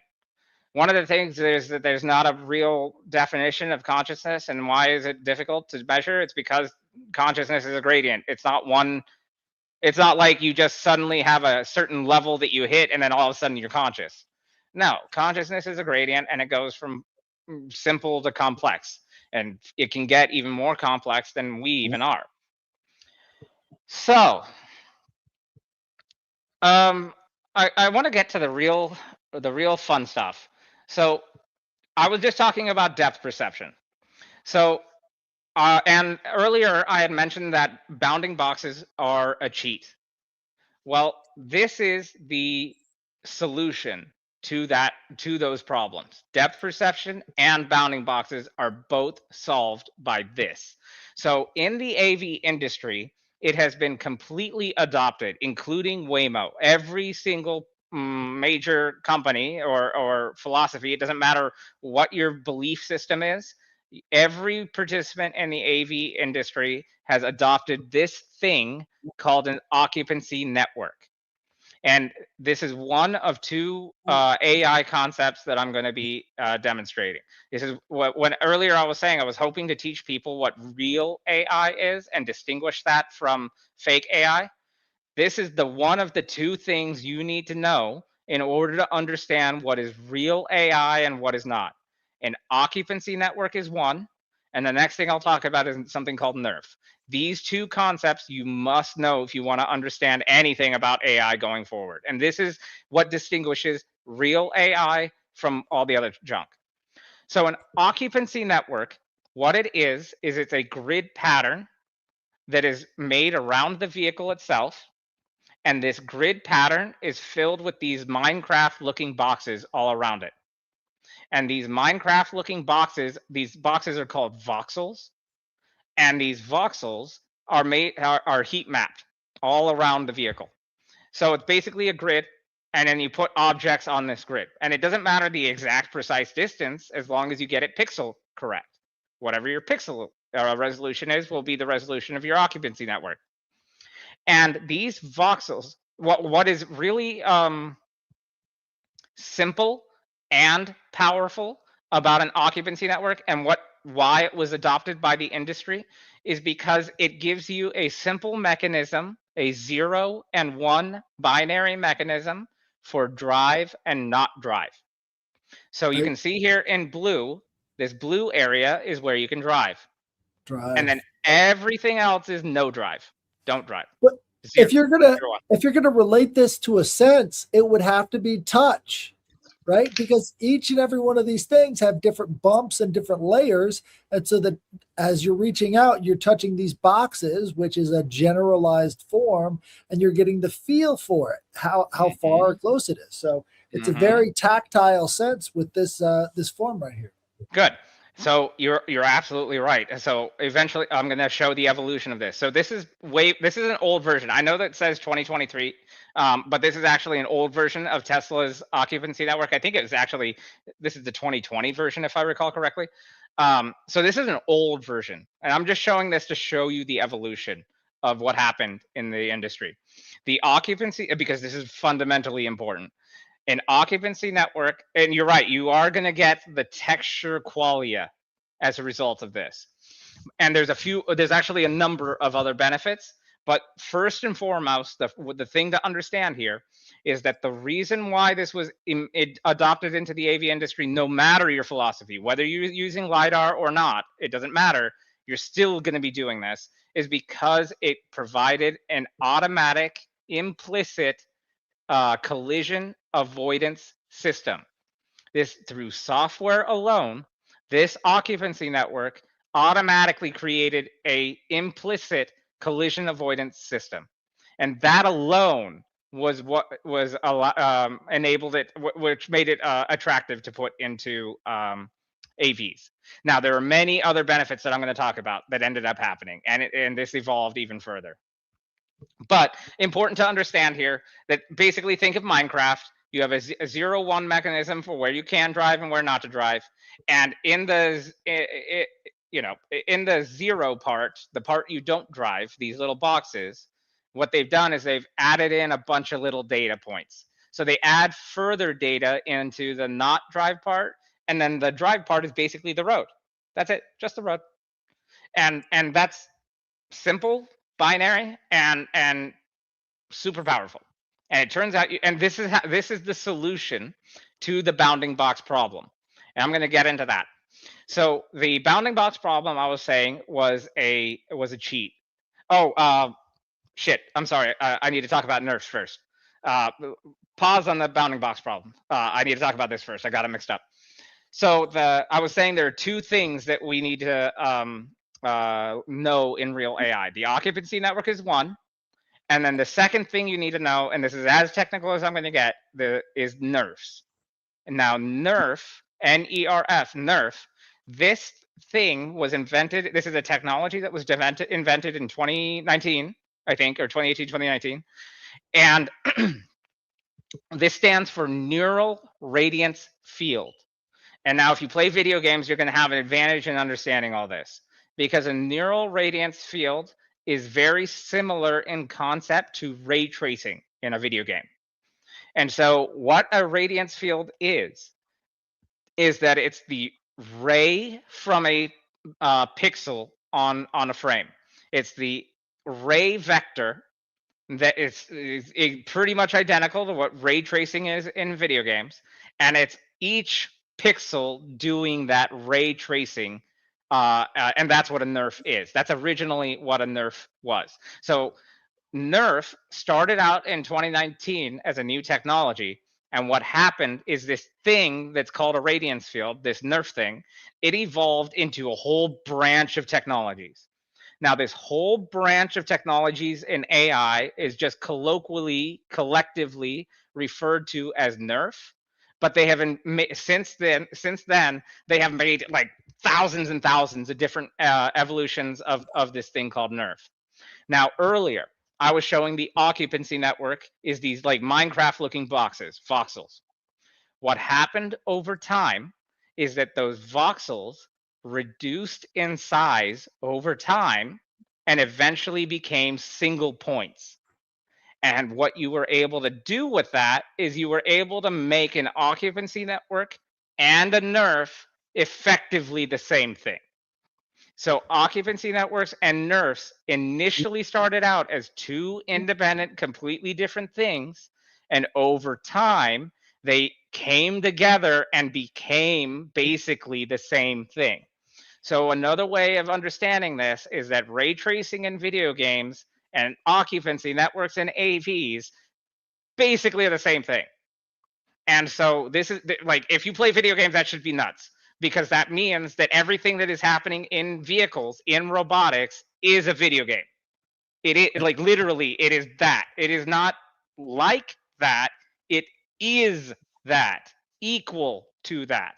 So these two things became the same thing. This is why I'm saying you need to know these two things. Not that you have to understand everything about it. You just need to know what this is, because this is real AI. And you're going to see what happens with this. So occupancy network. So nerf is a new concept, I'm sure, to people. So I'm just going to show like a few examples so that people get an understanding of what it is. So initially, nerf. so initially Nerf was slow, you know, like all new things. But then eventually there was this paper that was called Planoxyls, and they figured out how to do it way faster, especially with GPUs. And you'll see in this video here the difference. So the left one is like what it was originally trying to do. This is what Nerf is originally trying to do. It's trying to render the object, but you can see that it was like slow and has some problems and has some difficulty. But then, of course, they basically sped this thing up like really fast. So what I'm going to eventually build up to is, can you do this in real time? Yes, you can. And so I'm going to build up to, yes, you can render NERF, aka occupancy network, in real time. If you're an AI person, this matters to you, because if you're an AV navigating through the world, it's one thing to be able to build the environment around you, but can you do it in real time, which is even harder, right? You have to do it fast. So can you do radiance fields, aka occupancy networks, in real time? The answer is going to be yes, and I'm going to demonstrate that. These are the results if you need to care about this. So let me show you one step of evolution. This is not the modern version of the occupancy network in the Tesla system. This is like, what, 2022? So this, you can see just in a couple of years how the evolution is. Higher resolution voxels, smaller voxels. And what you're getting here, you can see that this is still a 0-1 mechanism, just like I was saying before, for drive, no drive. But look at this. So these are the cameras on top, the literal cameras on top. And then this is what the car sees. So this is the evolution of the occupancy network over probably a couple of years. So a little bit higher resolution you're seeing. And you can see the car shapes are starting to become more defined. And remember how I was saying bounding boxes are a cheat? These little shapes right here, this is how you get around the bounding box problem. Once you apply them to a grid and you make the voxels as small as possible to individual points, then the task becomes getting the shapes pixel perfect. And you have a pixel perfect shape through an occupancy network for free. And still so many people are using bounding boxes, which is a total cheat.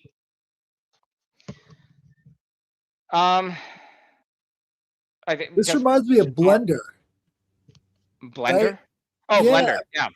Right, the 3D modeling software. Like you could just plug this straight into there and have a total model of the entire place, and then I guess share it between different vehicles. Yeah. Isn't that what's also happening as well? Like there's a sharing between different vehicles with all these.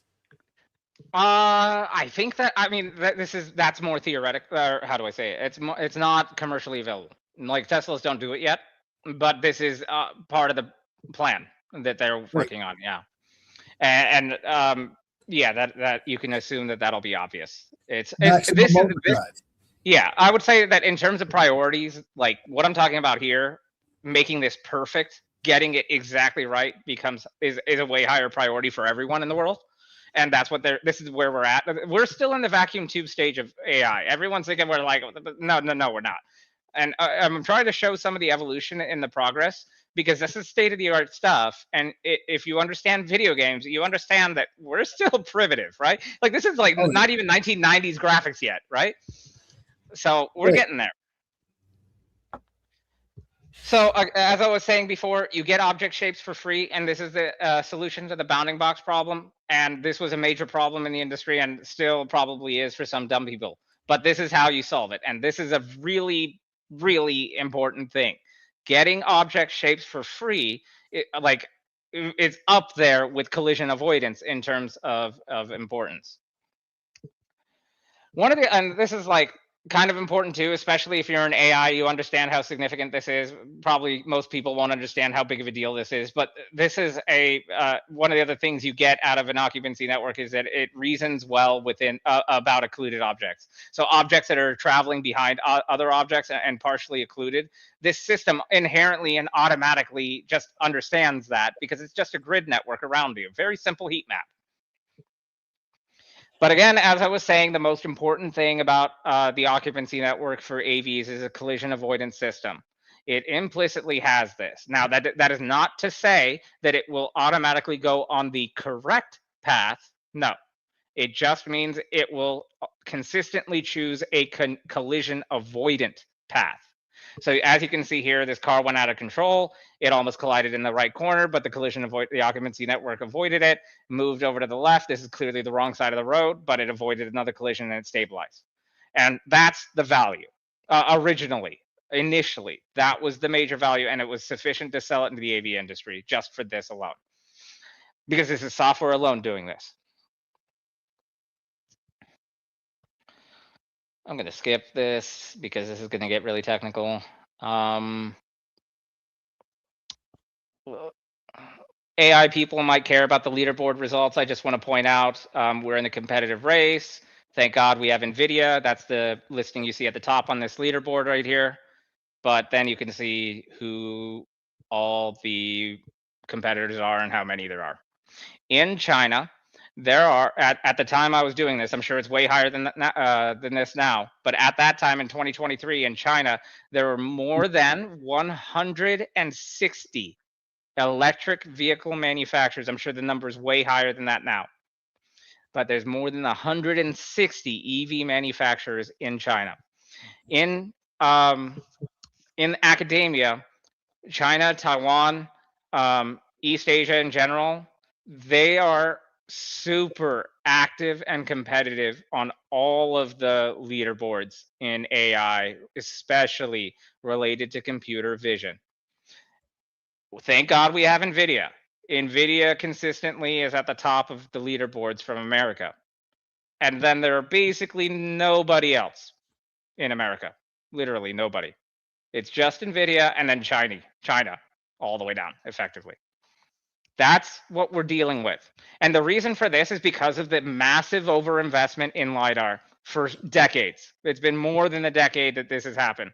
And this is, and like, I cannot stress enough how dumb LiDAR is in an AV system. It does not make any sense, and I have no idea how anyone rationalized it in the first place.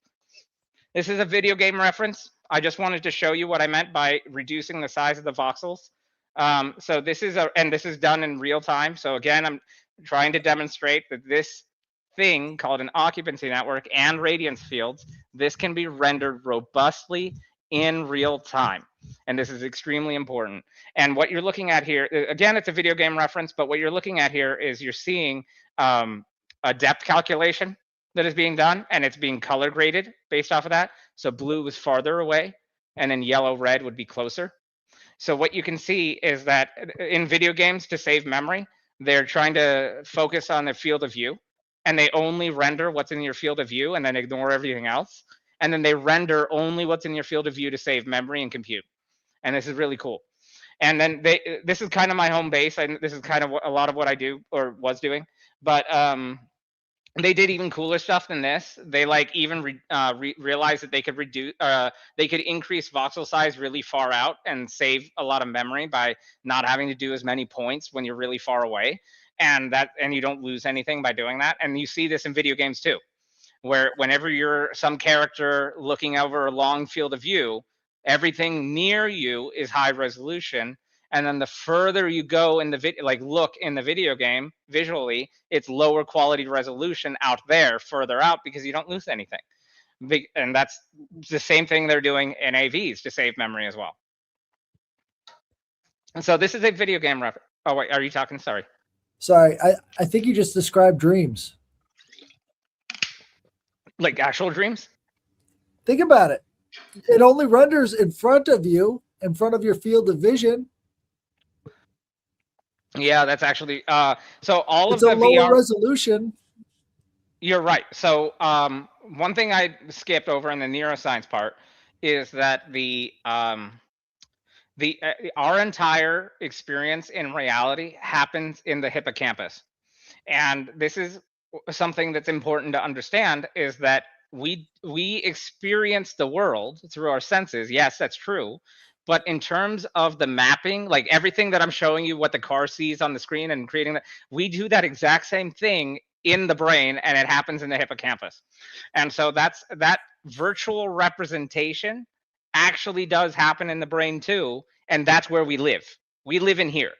That's everything in our universe happens right there. And that's our entire experience. So we're experiencing whatever our hippocampus recreates for us. So another thing that's important here, everyone probably knows by now that GPUs are in heavy demand, and they, for some reason, do a lot for AI. So that might be relevant. So what does GPU stand for? Graphics Processing Unit. And it's not just computer vision that GPUs do really well on. Any AI math just happens to be really efficient on a GPU, especially compared to a CPU. Bitcoin. And Bitcoin, yeah, exactly. I mean, there's, I will have to do a finance podcast in the future. Um, the magnitude of difference between the performance on a GPU versus the performance on a CPU is massive. And so it's interesting that not only is the generalized math for a AI really powerful on specifically GPUs for some reason, graphics processing units, but this math that I'm talking about, point clouds, occupancy networks, ray tracing, radiance fields, neural NERF, all of that is extremely efficient on a GPU by comparison to a CPU. In fact, as you can see here, 1 billion points per second compared to 13 million points per second on a CPU. That's the magnitude of difference that we're talking about. Huge. And of course, this is all out, 2023 data, so way more powerful now. Everything I'm showing is accurate as of 2023 and has only gotten better since. Real-time rendering, I've kind of hit on it a lot.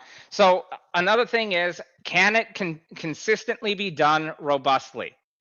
And this paper, published by Meta National Taiwan University, which publishes such an absurd number of really good papers, Kaiser and University of Maryland. This is Robodyne, robust dynamic nerfs. And what they're showing here is that you can do all of this nerf stuff that I'm talking about very robustly and in real time. They're dislocating the camera. They're creating jitter and noise, or like zoom in and zoom out. They're changing your position. It still works incredibly well. What you're seeing on here, let's take probably the horse is the easiest one to understand. So on the bottom here, this is heat mapped, and it's heat mapped for depth, meaning red closer to you, blue farther for you. And what you can see with this horse is you can see in real time the depth calculation that is happening robustly. So remember what I was saying about the point clouds, and you saw what you saw from Waymo and all that? This is the depth calculation with a vision-based system on the horse. And you can see it starts out red, and as the horse goes further back, the depth calculation changes relative to the rest of the environment. And it does it in real time. It transitions cleanly. You've got someone doing a windmill, and you can see the depth calculation. You can see as the foot goes back, or the leg goes back, the range goes further back. It can do it fast. It can do it at speed. It can do it in chaotic environments. So this is just a visual demonstration of how robust the depth calculation actually is, which was the strong point of why you would invest $50,000 in a LiDAR-based system over a $100 camera. Nope, you can do it. And again, who's published? Every paper I'm showing here, all academically accepted, all major publications, all considered major papers in academic world. So not a single paper here is anything controversial. Every single paper is academically accepted and understood at the highest level of regard. And fully in production. And fully in production, and in a variety of ways. Yeah, absolutely. All this stuff is well known, especially in East Asia. The amount of, people are so brainwashed about China here. The propaganda is so absurd. If you guys saw the AI that's happening in China, we would look like an idiot. We do look like complete idiots compared to China right now, and East Asia, Taiwan especially. So I'm going to this is a more modern version. This is not the most modern, but this is modern roughly in 2023. And this is the Tesla's occupancy network. And you can, again, compared to the point cloud representation you get from LiDAR, look at the level of detail that you're getting on the Tesla-based system. This is in real time. This is not a camera overlay. This is what the car sees and reconstructing in real time on board. This is the occupancy network. Now there's a speaker that's talking on this, and he's turning things on and off so that you can see the various details. But look at the quality and resolution of the points, and there's so many of them. It looks like it's more dense to me than the one that Waymo was showing at the very same time, at the very same conference. It's worth seeing this one again. Now, this is even more, there's even more advancement that has already been made. And so this is not the modern version, but in 2023, you can see like just how much of a difference this is. And it's impressive. And it's like a video game. I mean, anyone that's done video games knows that this is pretty much a video game. So I want to read this slide because the conclusion slide is written exactly right. And then I got one more major thing after this, and then we can go into discussion. But I'm just going to read this real quick. It appears that all major AV industry participants on any modality all over the world are converging to three things.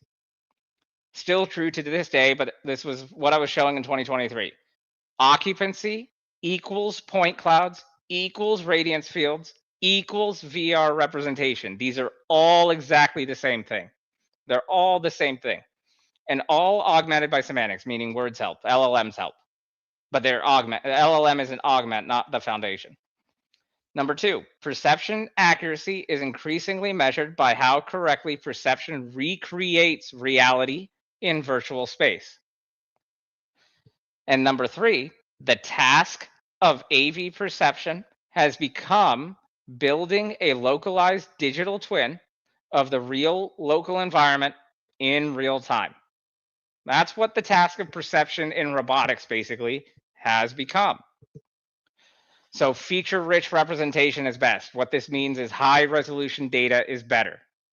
And you got to understand, I had to explain that to a whole room full of PhDs, that higher resolution data is better.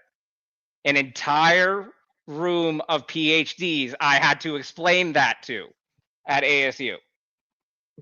The perception task has complexity proportional to the maximum perceivable radial distance from ego and the minimum required length of this radius increases with speed. What this is saying is the faster you go, the farther down you need to see. But the slower you go, you don't necessarily need to see as far.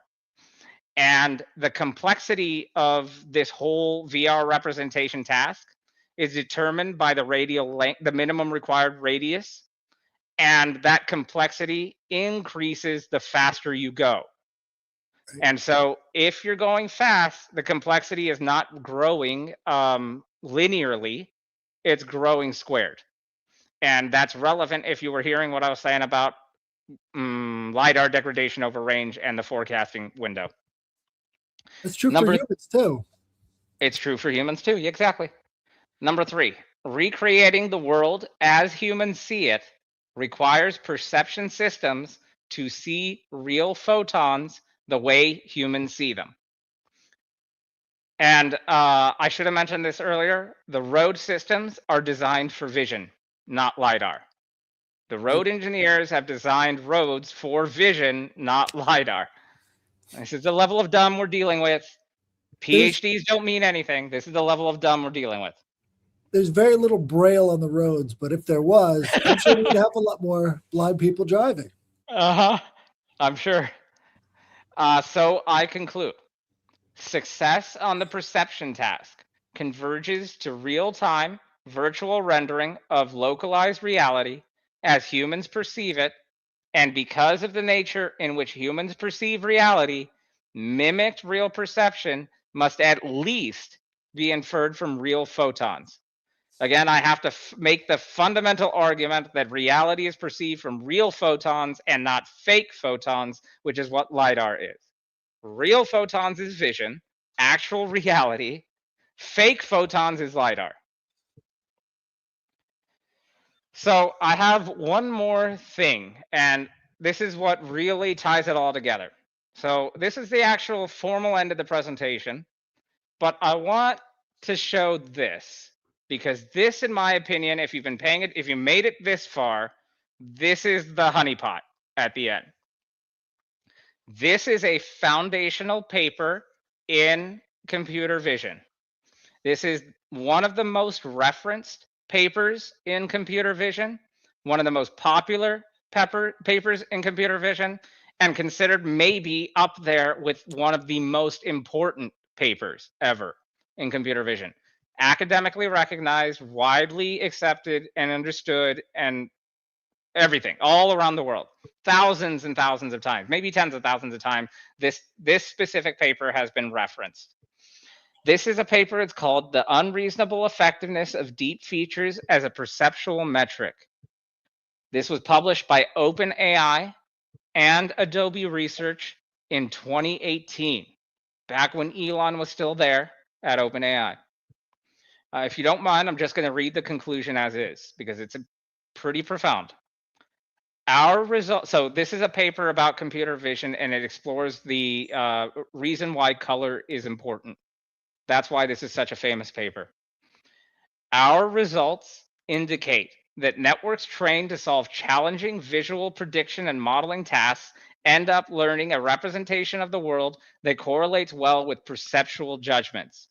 A similar story has recently emerged in the representation learning literature. Networks trained on self-supervised and unsupervised objectives end up learning a representation that is also effective at semantic tasks. Earlier, I was saying being able to see a red wagon, allows you in language to be able to describe a red wagon better. That's what this is saying. Interestingly, recent findings in neuroscience make much the same point.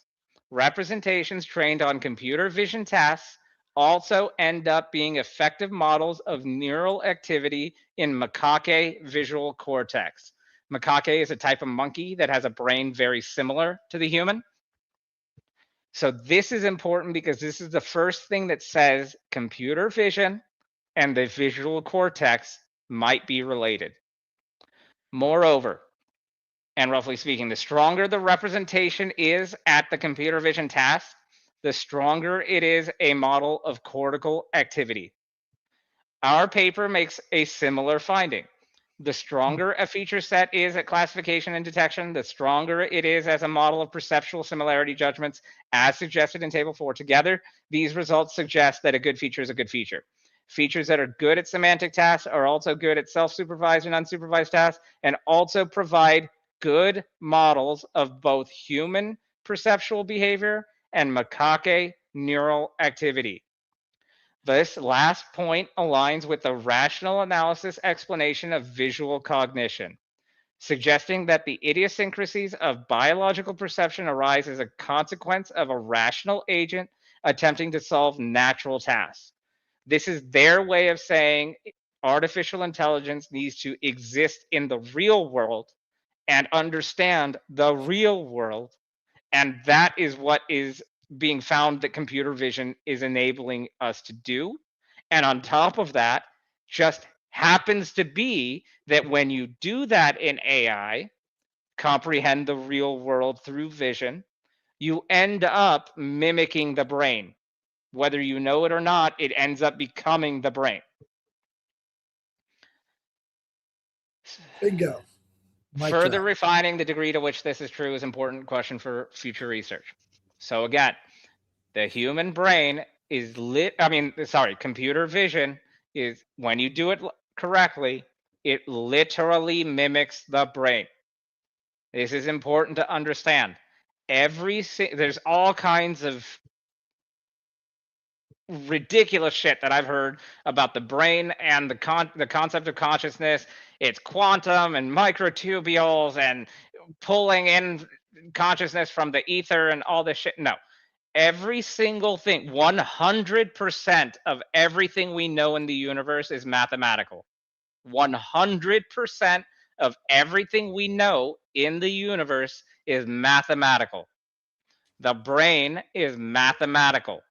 And computer vision experts implicitly understand the visual cortex in the brain, whether they know it or not, because the visual cortex is doing a step-by-step function from V1 through V6 in the visual cortex. This is a step-by-step sequential function, and people in computer vision are doing exactly those steps. Without even knowing it, they're mimicking the brain. I actually have no idea why there's some giant wall between neuroscience and computer vision, but computer vision people probably understand the brain better than most people without even knowing it. I would agree, because the first things that all life had to figure out was the world around them.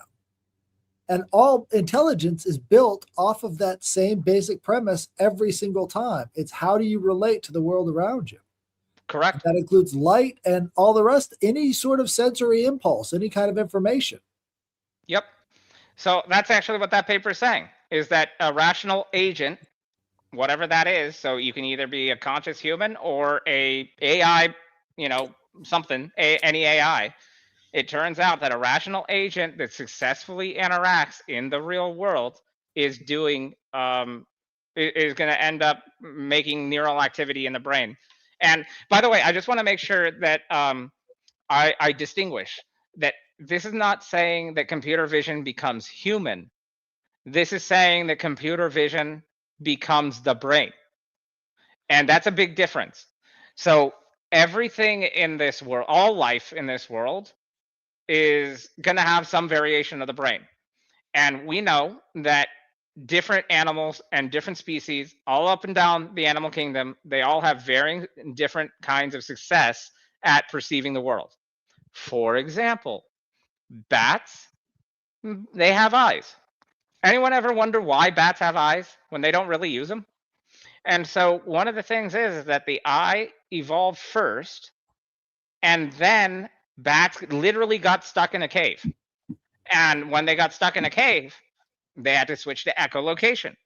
And so the value of the eye went down. And then they evolutionary prioritized sonar. But one of the issues is that they have problems with reflective and smooth surfaces. And they have all kinds of issues. And that's why they got forever stuck in a cave. They're literally stuck in a cave now because they went from vision to prioritizing audio, sonar.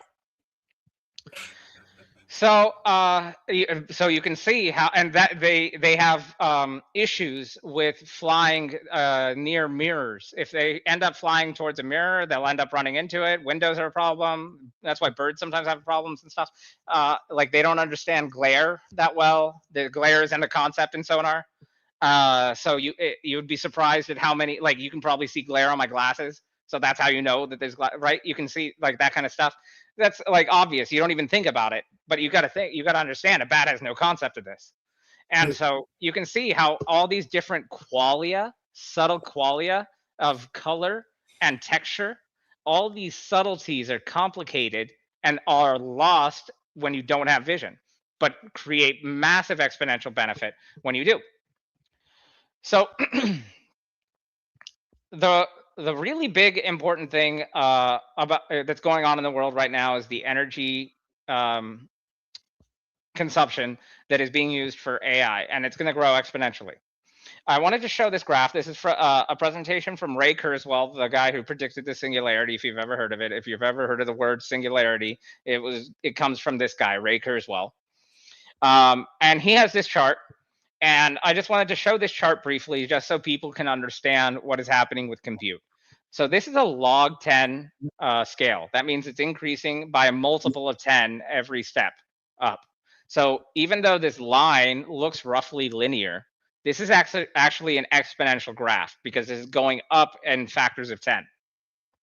So what you're seeing towards the end here is you're seeing the beginning of what is called an S curve. And this is an exponential curve in compute.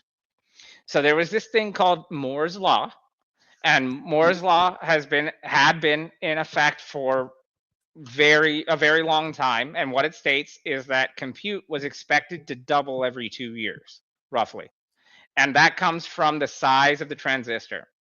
So in other words, they were expecting to be able to cut the size of the transistor by half every 2 years. So that means on the same amount of space, you fit about double the number of transistors, so you double your compute. That was the simple logic that was used, and that's what Moore's law is.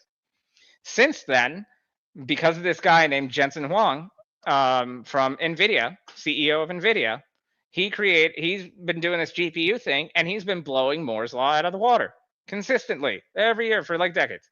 And so now it's like way the hell blown out, and you're seeing an exponential curve starting right at the tail end there. And this is going to keep going because GPUs do all these tasks that I've been talking about in this presentation way better than any CPU or anything like that. And he's just crushing it. He's blown, like at this point, Moore's law is completely blown out of water, obliterated. I think if I recall correctly, the math on his rate of growth in compute is something around 1.7x per year compared to 2x every 2 years. So that's probably conservative. He's probably going to go faster than that. So, and that's important because it's not related to the size of the transistor anymore. So there's a lot of like horrible stuff that has happened in AI, and just like every other subject, like AI, of course, is ripe for all kinds of distortion and abuse. And after I gave this presentation at ASU, so many horrible things happened to me.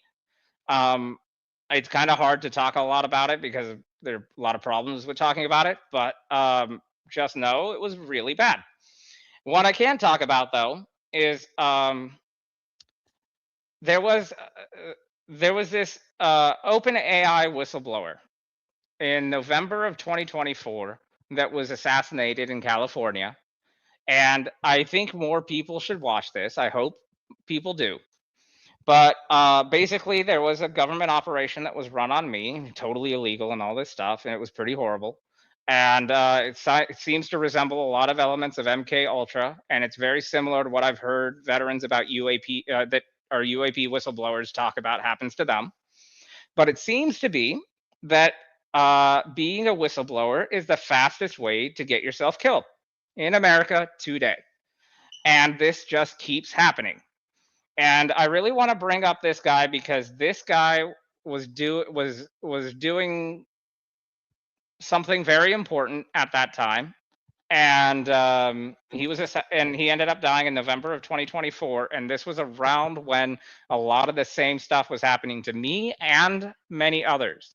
And I'm bringing this up because it's just important to understand that there have been, like, everyone is aware of all the public assassinations that are happening and all this stuff, but less people are aware of how many assassinations and how much corruption is happening in academia. Just last month, another MIT professor who was working on clean energy was just murdered. And this is consistent. If you know about Bob Lazar, you know about what happened to him in academia. If you know about Nikola Tesla, you know what happened to him in all this stuff. Over and over again, in America specifically, people who find things in academia or elsewhere are often just killed for whatever reason. And it's not just one subject. It is all across academia, across all of the STEM subjects. Anything in STEM, this is where you end up getting, if you figure something out by accident, you still get a lot of horrible stuff happens to you. And so I wanted to bring this up because I've personally seen this happen. I've been subjected to it by the US military, and I've seen many other people in academia that it's happened to, and in AI. And on top of that, this appears to be almost identical to what UAP whistleblowers, like veterans from the military who have talked about UAPs, it seems almost identical to what they say happens to them. It's almost verbatim. When I watch them all, they're all saying the same MK Ultra stuff is happening to them. And it's really horrible because I've seen it happen personally. And you would be surprised. They don't do just one thing to you. They do thousands and thousands of things to you continuously. different things nonstop. They have control of every device in your life. They have control of a huge number of people all around you. They will manufacture your environment. They will artificially manufacture every kind of accident imaginable. They will artificially manufacture the people in your life. You can't trust anyone because they're always doing it. And this is an absurd number of resources that they invest in this task. And this is an absurd amount of taxpayer dollars that are going specifically to the task of the US military murdering and harming Americans on American soil. And this is extremely important for people to know. Every single person in America needs to understand for 80 plus years, the active elements of the US military are actively harming people in America, Americans on American soil who do these things to try and figure anything out. And it happens so frequently and so commonly. And I know it's not just academia and veterans. I've heard of it happening in a variety of other subjects, all kinds of assassinations. People forget like how, well, I shouldn't get into that, but people forget like how many assassinations have been happening, and those are just the public ones, and you don't even know about all the ones that you don't know who they are, and there are so many. So I hope that there are other people that you guys can find that have been suppressed in academia and retaliated against. And it's so consistent, this pattern of behavior. Even doctors, especially during COVID, over and over again, we're talking about massive amounts of retaliation for telling the truth about anything. In medicine, they've been heavily oppressed. Doctors have lost control of medicine. Like doctors don't do medicine, insurance does. Insurance is basically dictating your medical care, not the doctors. The doctors don't have a choice. They're stuck in the system. Ashish, I had a horrible thought earlier. I thought, what if it's the insurance industry that's actually behind this whole LiDAR scam because they don't want collisions on anybody's record. So it's the collisions that's leading them on this, whole, insurance perspective of the universe. I can address that. Computer vision. When you have a camera-based system, something else that you get for free that you don't get with a LiDAR system is that you get a dash cam for free. And so I actually have on video recording, like I was saying that one of the things that they end up doing to you is a form of like the government attacking you is that they try to artificially manufacture a lot of accidents. So in 2024, there were a lot of like new close calls, unreasonably, statistically impossible. Like just over and over again, how many different accidents I almost got into and had to avoid. And I even have them on video. And like you could just see, I have multiple camera angles. And even after they missed me because I avoided it, they tried to hit me again. And like, it's like ridiculous how many things have happened. But anyway, to answer your question, you get a dash cam for free. So insurance companies would care. And what I had proposed at ASU is I had actually proposed a black box option with cameras, like a similar thing that they do in airlines. A part of my PhD was not like a small part of my PhD was also proposing this because it's so cheap. You can have flash memory. Like it's so cheap. Like $100 has the whole system for you. Like that's it. Yeah, and it would be a black box. It would be small, very fast. You could do it on flash memory, so it would happen instantly, even with a collision. Yeah, not bad. Cameras have so many different advantages that are not really like. First of all, in my opinion, we should standardize on video data. It is high resolution data. So of all the data that you could have, video data, high quality, high resolution video data is the most data valuable. Sorry, most valuable data. Sorry, most valuable data is the high resolution data. So we should standardize on video data.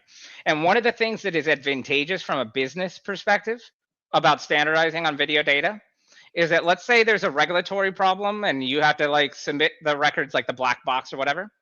Well, video data is common and uniform. So there's no proprietary thing in cameras. Like there's no proprietary thing in like a video. So no business will ever have to worry about giving away a trade secret if they gave away the raw video footage, because that's not where any of the trade secrets happen.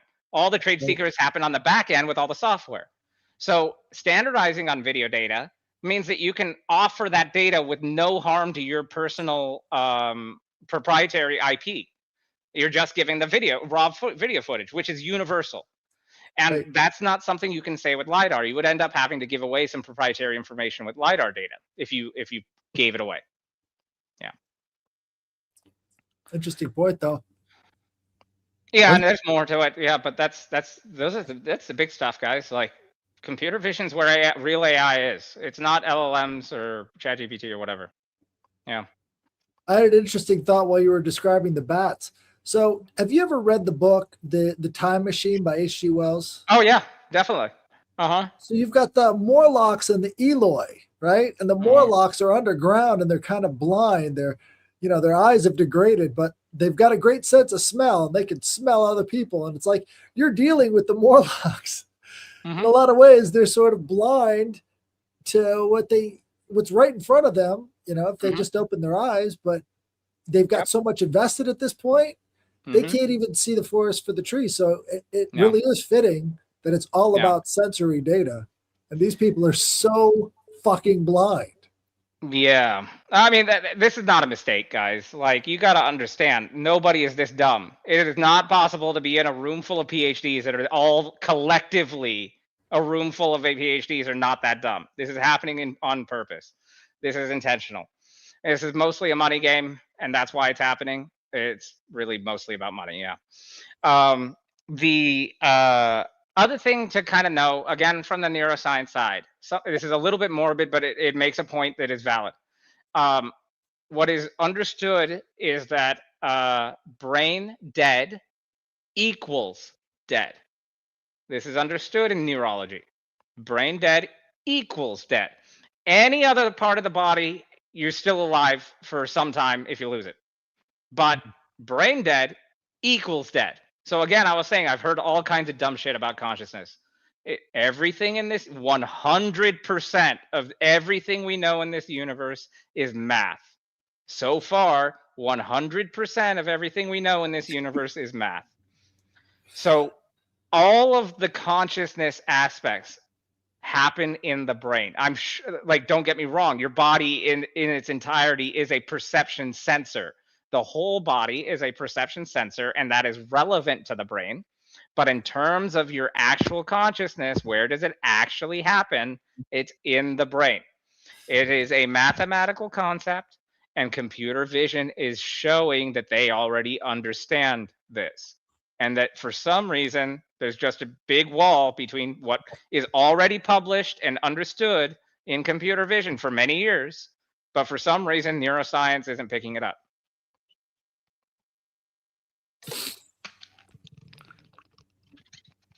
One thing I did want to ask you about, kind of going back, I guess, to like the stuff that was happening to you. You were talking about ASU, right? That's where you were at. Isn't like the DOD and the Department of Energy, and doesn't like the military actually like fund projects at that place too? Yeah, I was in one. Oh, well, there you go. So, yeah. So, in my undergrad, my computer science undergrad at ASU, I had to like do a capstone project. So how all of this happened was there was this guy. Before I say his name, let me just look something up.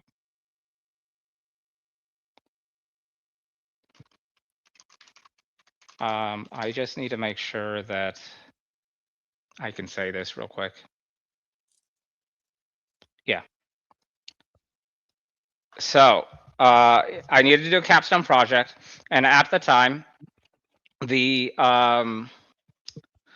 CIA was at ASU, and they were the capstone project in computer science at ASU. You have to do something for a real organization or business in the real world, and there are a number of projects that you can apply to do your capstone project.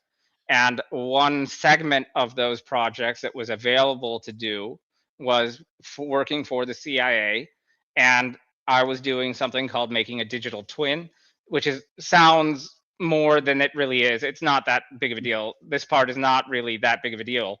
But the point is, initially, for my undergrad, I built this little digital twin project, which is not a big deal, for the CIA. And my project manager at the time, his name was John Lewis.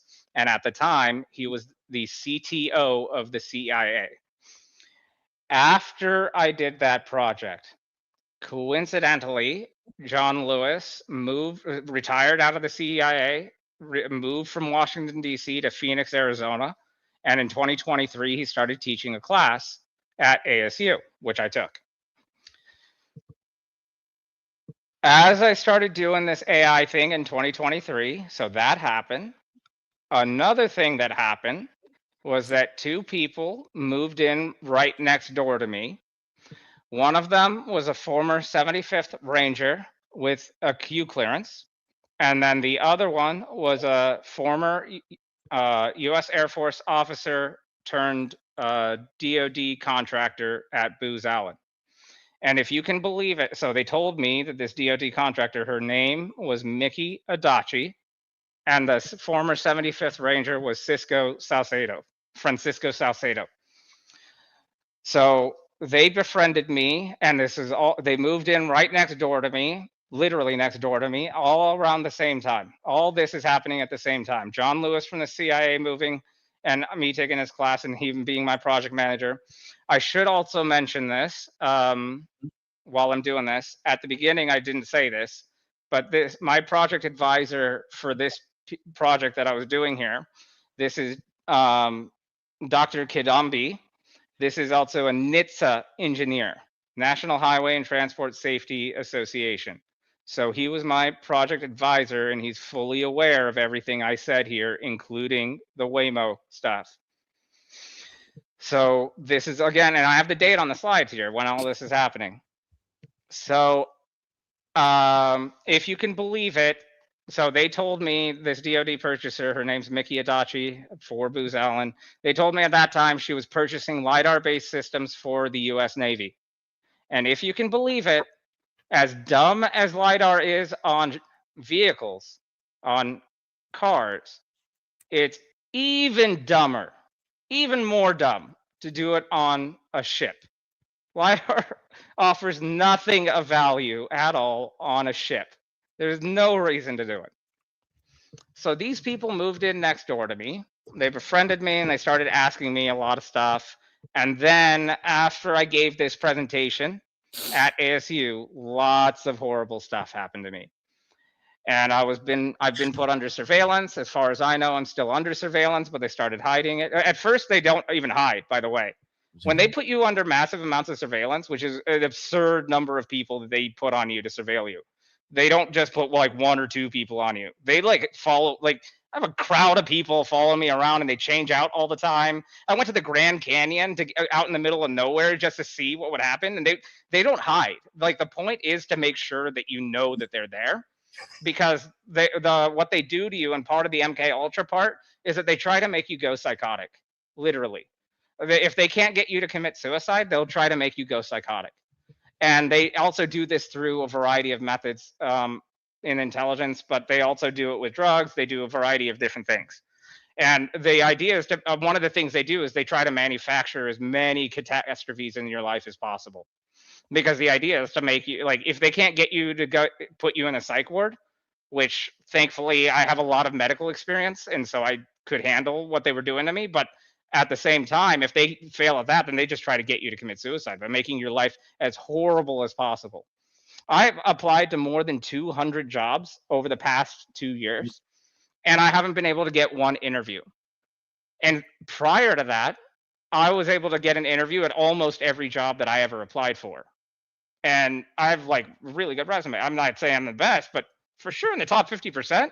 And somehow I was the person, maybe the only person, that got a computer science degree, and my employability went down instead of up. And so that's pretty ridiculous.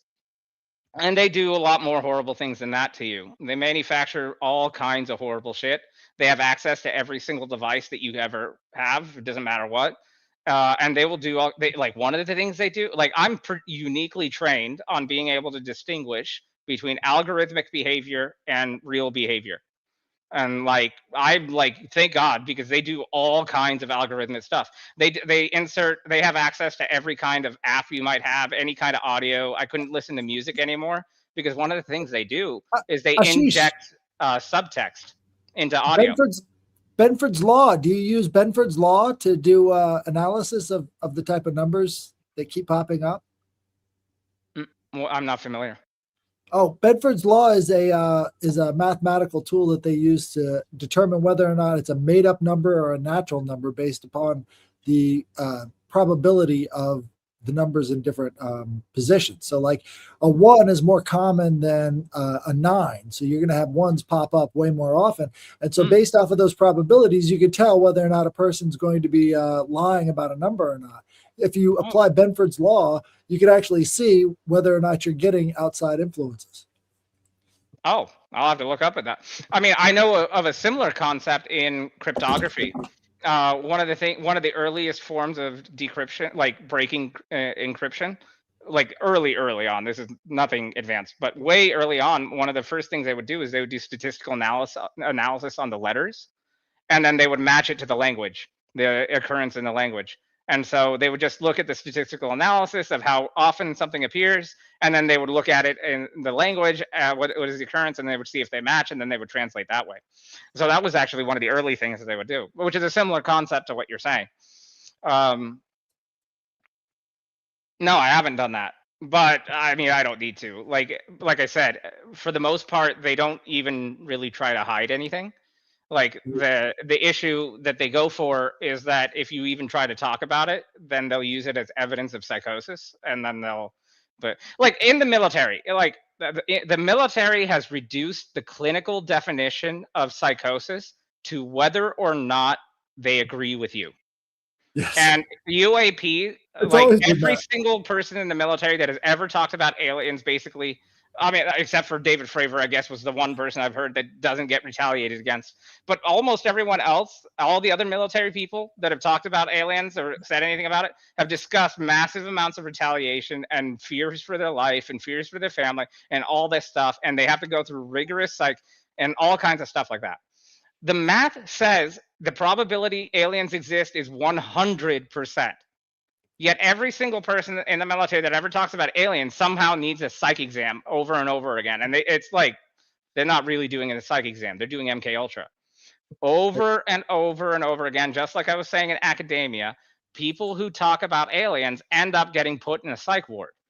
The clinical definition in medicine for psychosis has nothing to do with whether or not you believe in aliens. You can talk about aliens all day, every day, and be totally wrong about it. You're still not psychotic. It has no relevance to the clinical definition of psychosis. Yet in the military, it does. And that tells you everything you need to know for the past 80 years, what is happening. That is only one thing that they've weaponized in medicine is psychosis. They've actually weaponized everything. And of course, like just to say it, I don't have any brain disease. I never have. My dad's a neurologist and a psychiatrist. My mom's a pharmacist with a bunch of degrees. I have a bunch of degrees. I know what I'm talking about. Right. It seems like the retaliation industry in the United States is actually like a huge thing. It's like it's being subcontracted out. Not, all these people aren't state employees, but basically you can hire a bunch of people to go out and just harass and mess with people, and it's perfectly legal. People for hire. The cost of treason in America is near zero. That's why they're doing it so regularly. It's a regular and common thing. The number I've seen from Kash Patel last month, produced by Kash Patel, the FBI director, he said in the last few years, more than 270,000 Americans have been surveilled. That's in the last few years alone, and that number is a gross underestimate. I know for a fact it's way higher than that. So this is a big problem. Yeah, over and over again, so many people are getting murdered for this stuff, and hopefully it doesn't happen to me, but we'll see. You know, it's interesting that you mentioned that because there was like people that we covered. Well, I didn't cover technically. Lisa covered on Lady Burger Lake with Smiley Face Killers, where a lot of these kids that were showing up dead are like attached to like people that are associated with the government in like weird fucking shit like this. Mm-hmm. You I mean, almost we know about the Tuskegee experiment. kids get knocked off to tell them to shut up or some shit. I mean, yeah. I mean, I don't know all of the like every single kid, but I am aware that kids are not immune from the corruption that is happening with the U.S. military. There's so many people that talk about corruption in politics. I don't understand why people don't talk about corruption in the military, because that's a way more dangerous game. Corruption in politics is almost exclusively a money game. But corruption in the military is about power and control. Right. And you got to understand, like, Americans really need to understand how frequent, common, regular that the US military is weaponized against Americans on US soil. If you don't believe this, look at the Twitter files. This is a massive psyop. It's extremely dense evidence of this. Extremely dense. And that's just one thing. That's just one thing. Nothing about the COVID era makes any sense. Not a single thing about it makes any sense. All the doctors that were talking about the truth were retaliated against heavily. All kinds of suppression and control. We've seen it in Europe. We know that they're controlling free speech, and you go to prison for it. It's ridiculous how much has been compromised in America. Yeah, and this is active sabotage. All of the viruses that were created for and by the government. Right? I mean, none of this stuff was independent. All of the genetic material came out of Fort Detrick and was used in the private sector. All of this stuff was originally a military project. Yeah, I mean, MK Ultra was a military project. Intelligence. But when I say military, I'm including intelligence, by the way. Intelligence is the apparatus through which a lot of this happens. Like during the Edward Snowden era, there was a U.S. court that ruled that the NSA was illegal, and that court ruling still holds to this day. There is not one person at the NSA that is not fully and completely aware that they are working for a criminal organization whose primary function, the reason why the NSA even exists in the first place, is primarily to commit treason against Americans on American soil. It is literally built for that purpose. It is the functional reason why it exists, and a U.S. court is still illegal, but it's one of those laws that we just pretend doesn't exist. There's a lot of those. There's a lot of them. Every single amendment in the Constitution has been violated for this purpose, including enslavement, by the way. But yeah, this is what I'm trying. Like, it's really important that Americans understand that the U.S. military is not really defending them over the past few years. Like the line is, by the way, I'm not trying to. I understand that there are good people in the military, but I'm just talking about the math alone, the numbers. The primary line for the U.S. military is to defend from threats, foreign and domestic. But there were, over the last few years, we are seeing over and over again, every country has had free reign in America with impunity. So what threat were they protecting us against while they were surveilling 270,000 Americans, which is a gross underestimate of the real number. That's just what the FBI is willing to say. It seems like any level of organization, more than a church group, is able to infiltrate and, basically take over government organizations. And we have no. There was a military coup. I mean, Eisenhower warned about the. Excuse me, sorry. Eisenhower warned about the military-industrial complex. I was mentioning that my neighbor, Mickey Adachi, was a Booz Allen DoD contractor at the time that was purchasing LiDAR systems. And that doesn't make any sense. Like, at a fundamental level, it doesn't make any sense. Especially when there's millions of Teslas on the road doing more than what any of the military vehicles can do. And by the way, I learned in the process of them running this operation on me, I learned through what they were doing to me. Just so you know, I learned through what they were doing to me what their capabilities are, and you wouldn't believe how primitive it actually is. They're doing the dumbest shit you could imagine. You think that they have like super advanced AI robots that are indistinguishable from humans. You think they have like advanced super tech. You see all this shit about them being like, they have whole star fleets that are like operating in other galaxies and shit. You see so much of this dumb shit. No, they don't. They're really dumb, Okay. actually.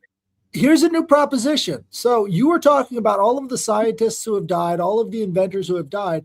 What if that's because these other people were so far behind them that they couldn't let anybody else get in front of them? So we keep thinking it's because they have something hidden that they're trying to keep from the public. What if it's just trying to stop somebody from growing a better garden? Yeah, that's called sabotage. What? Right. Americans trying to make their lives better is somehow worthy of killing them? That's not. Yeah. I mean, what you're saying is exactly what they're doing, though. So we are facing something called a knowledge deletion campaign. So hopefully what you got out of this presentation, or people got out of this presentation, is that the real version of AI is actually really cool. But all these apocalypse scenarios and all this stuff, the way that happens is with dumb humans. The apocalypse scenarios happens with dumb humans. You don't need to fear artificial intelligence. Artificial intelligence is math. That's it. It's just math. You're blaming the gun and not the human. The actual real problem is artificially dumb humans. And we are being manufactured in America and in the West to be artificially dumb. If you've seen what they're doing in archaeology, which we've talked about and a lot of you are familiar with, if you've seen that they're hiding all life in the universe, UAPs, which are common, if you've seen what I'm talking about in AI, we have multiple vectors of knowing that we are being made artificially dumb. We're all the amount of knowledge that we have is this big, and the amount of knowledge of discoveries already made and suppressed is much larger than the amount of knowledge that we have, that the governments are drip feeding to us. So there are discoveries that have been made all the time, like way back in the Nikola Tesla date. We had Nikola Tesla. They were trying to hide electromagnetism. This is part of how we get to the propulsion tech with UAPs, because they're based on principles of electromagnetism, and we know this. And Bob Lazar talks a lot about this, that they were trying to hide all of these principles.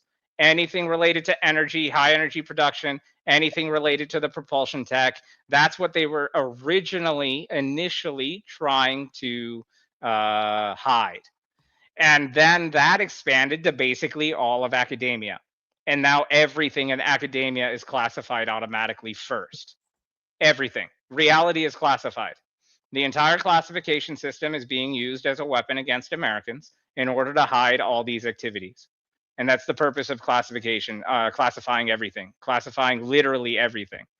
And by the way, classifying everything, it's like that's actually understood. They will admit that.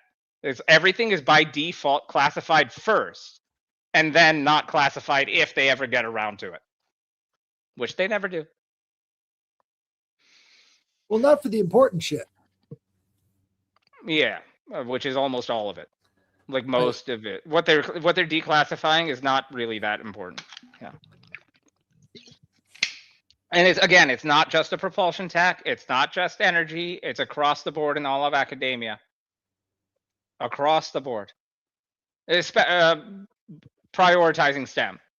That's what I would know about. I don't know about outside of STEM. I'm sure they're doing a lot there. I know about stuff that they do in finance, and obviously all the corruption happens in finance. Actually, my background's in finance, and I've got to probably at this point do another talk about finance in the future.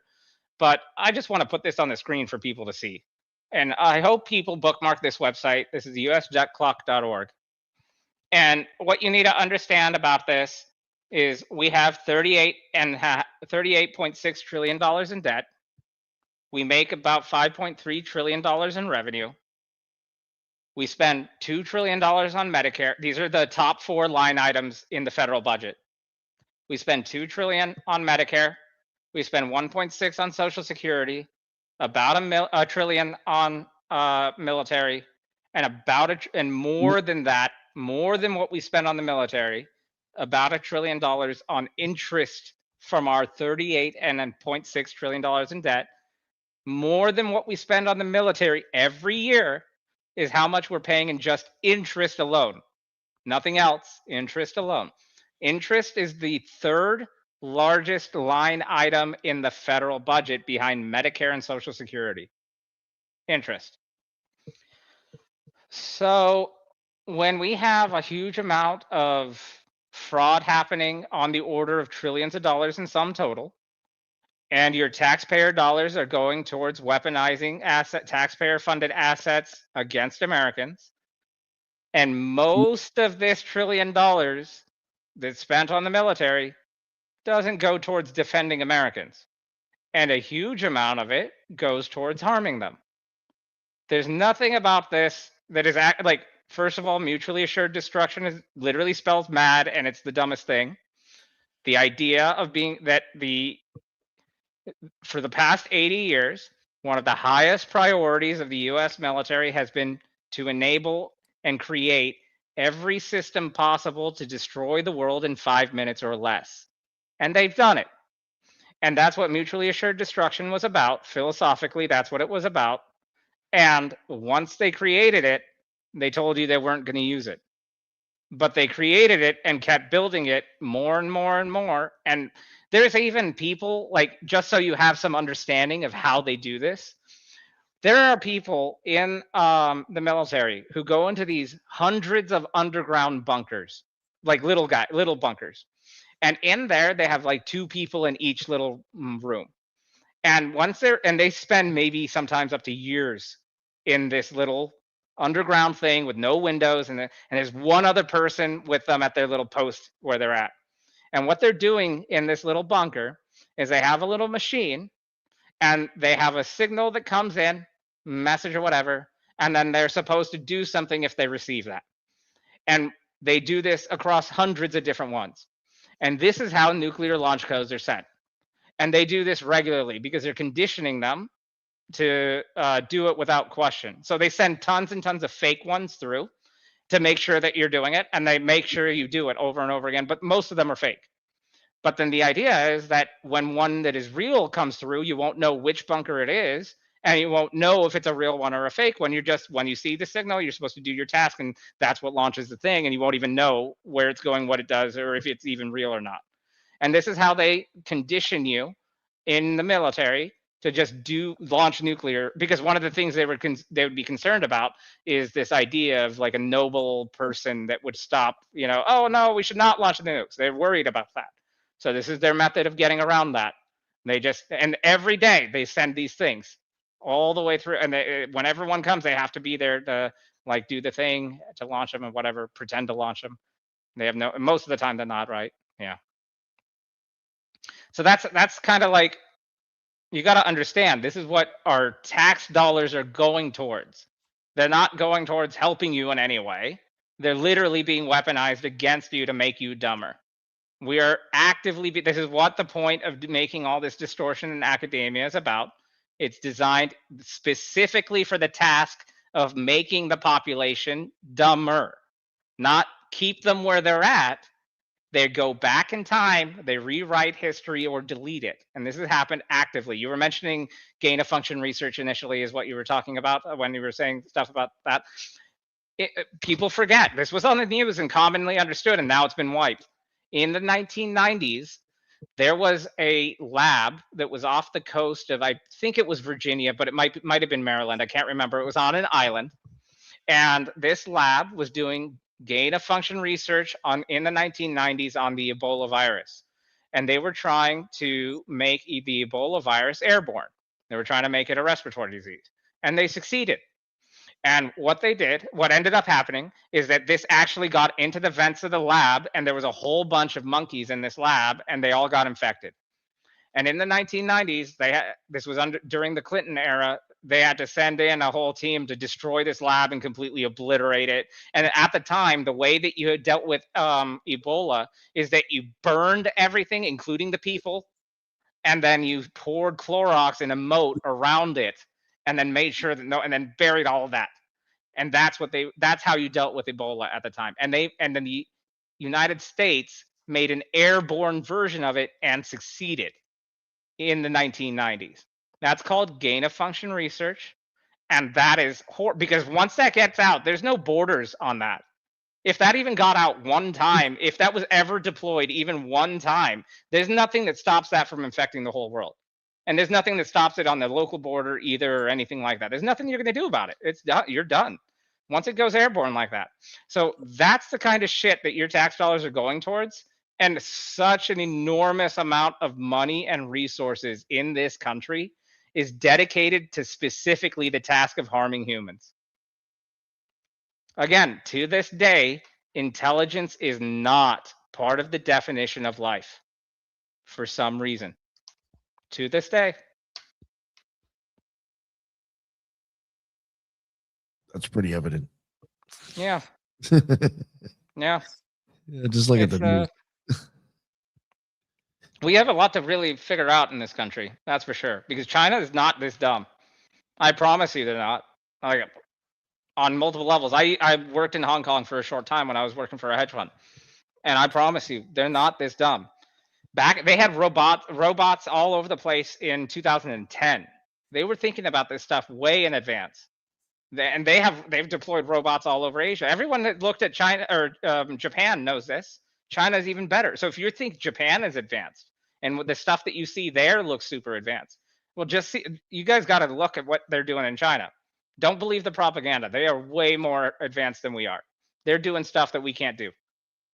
Well, one of the things I like to look at is sort of like this holistic look at how different energies affect different societies. And if you look at the ancient, decrepit energy of our Congress, right? It shows you exactly where their sort of like energetic field is. It's sort of old, decaying, it's crumbling, and it refuses to get out of the way for new energy to come in. Right. This is sort of like the case all across the country is these old, decrepit, dinosaurs who couldn't manage anything. I mean, they were all puppets to begin with, are now trying to hold on to power as they slip into the void because they're so corrupt. There's no way that they could leave any of their empire to anybody else as if they would want to in the first place. They hate everybody. I mean, once people get power, it often corrupts. We've heard that this is what happens all the time with power.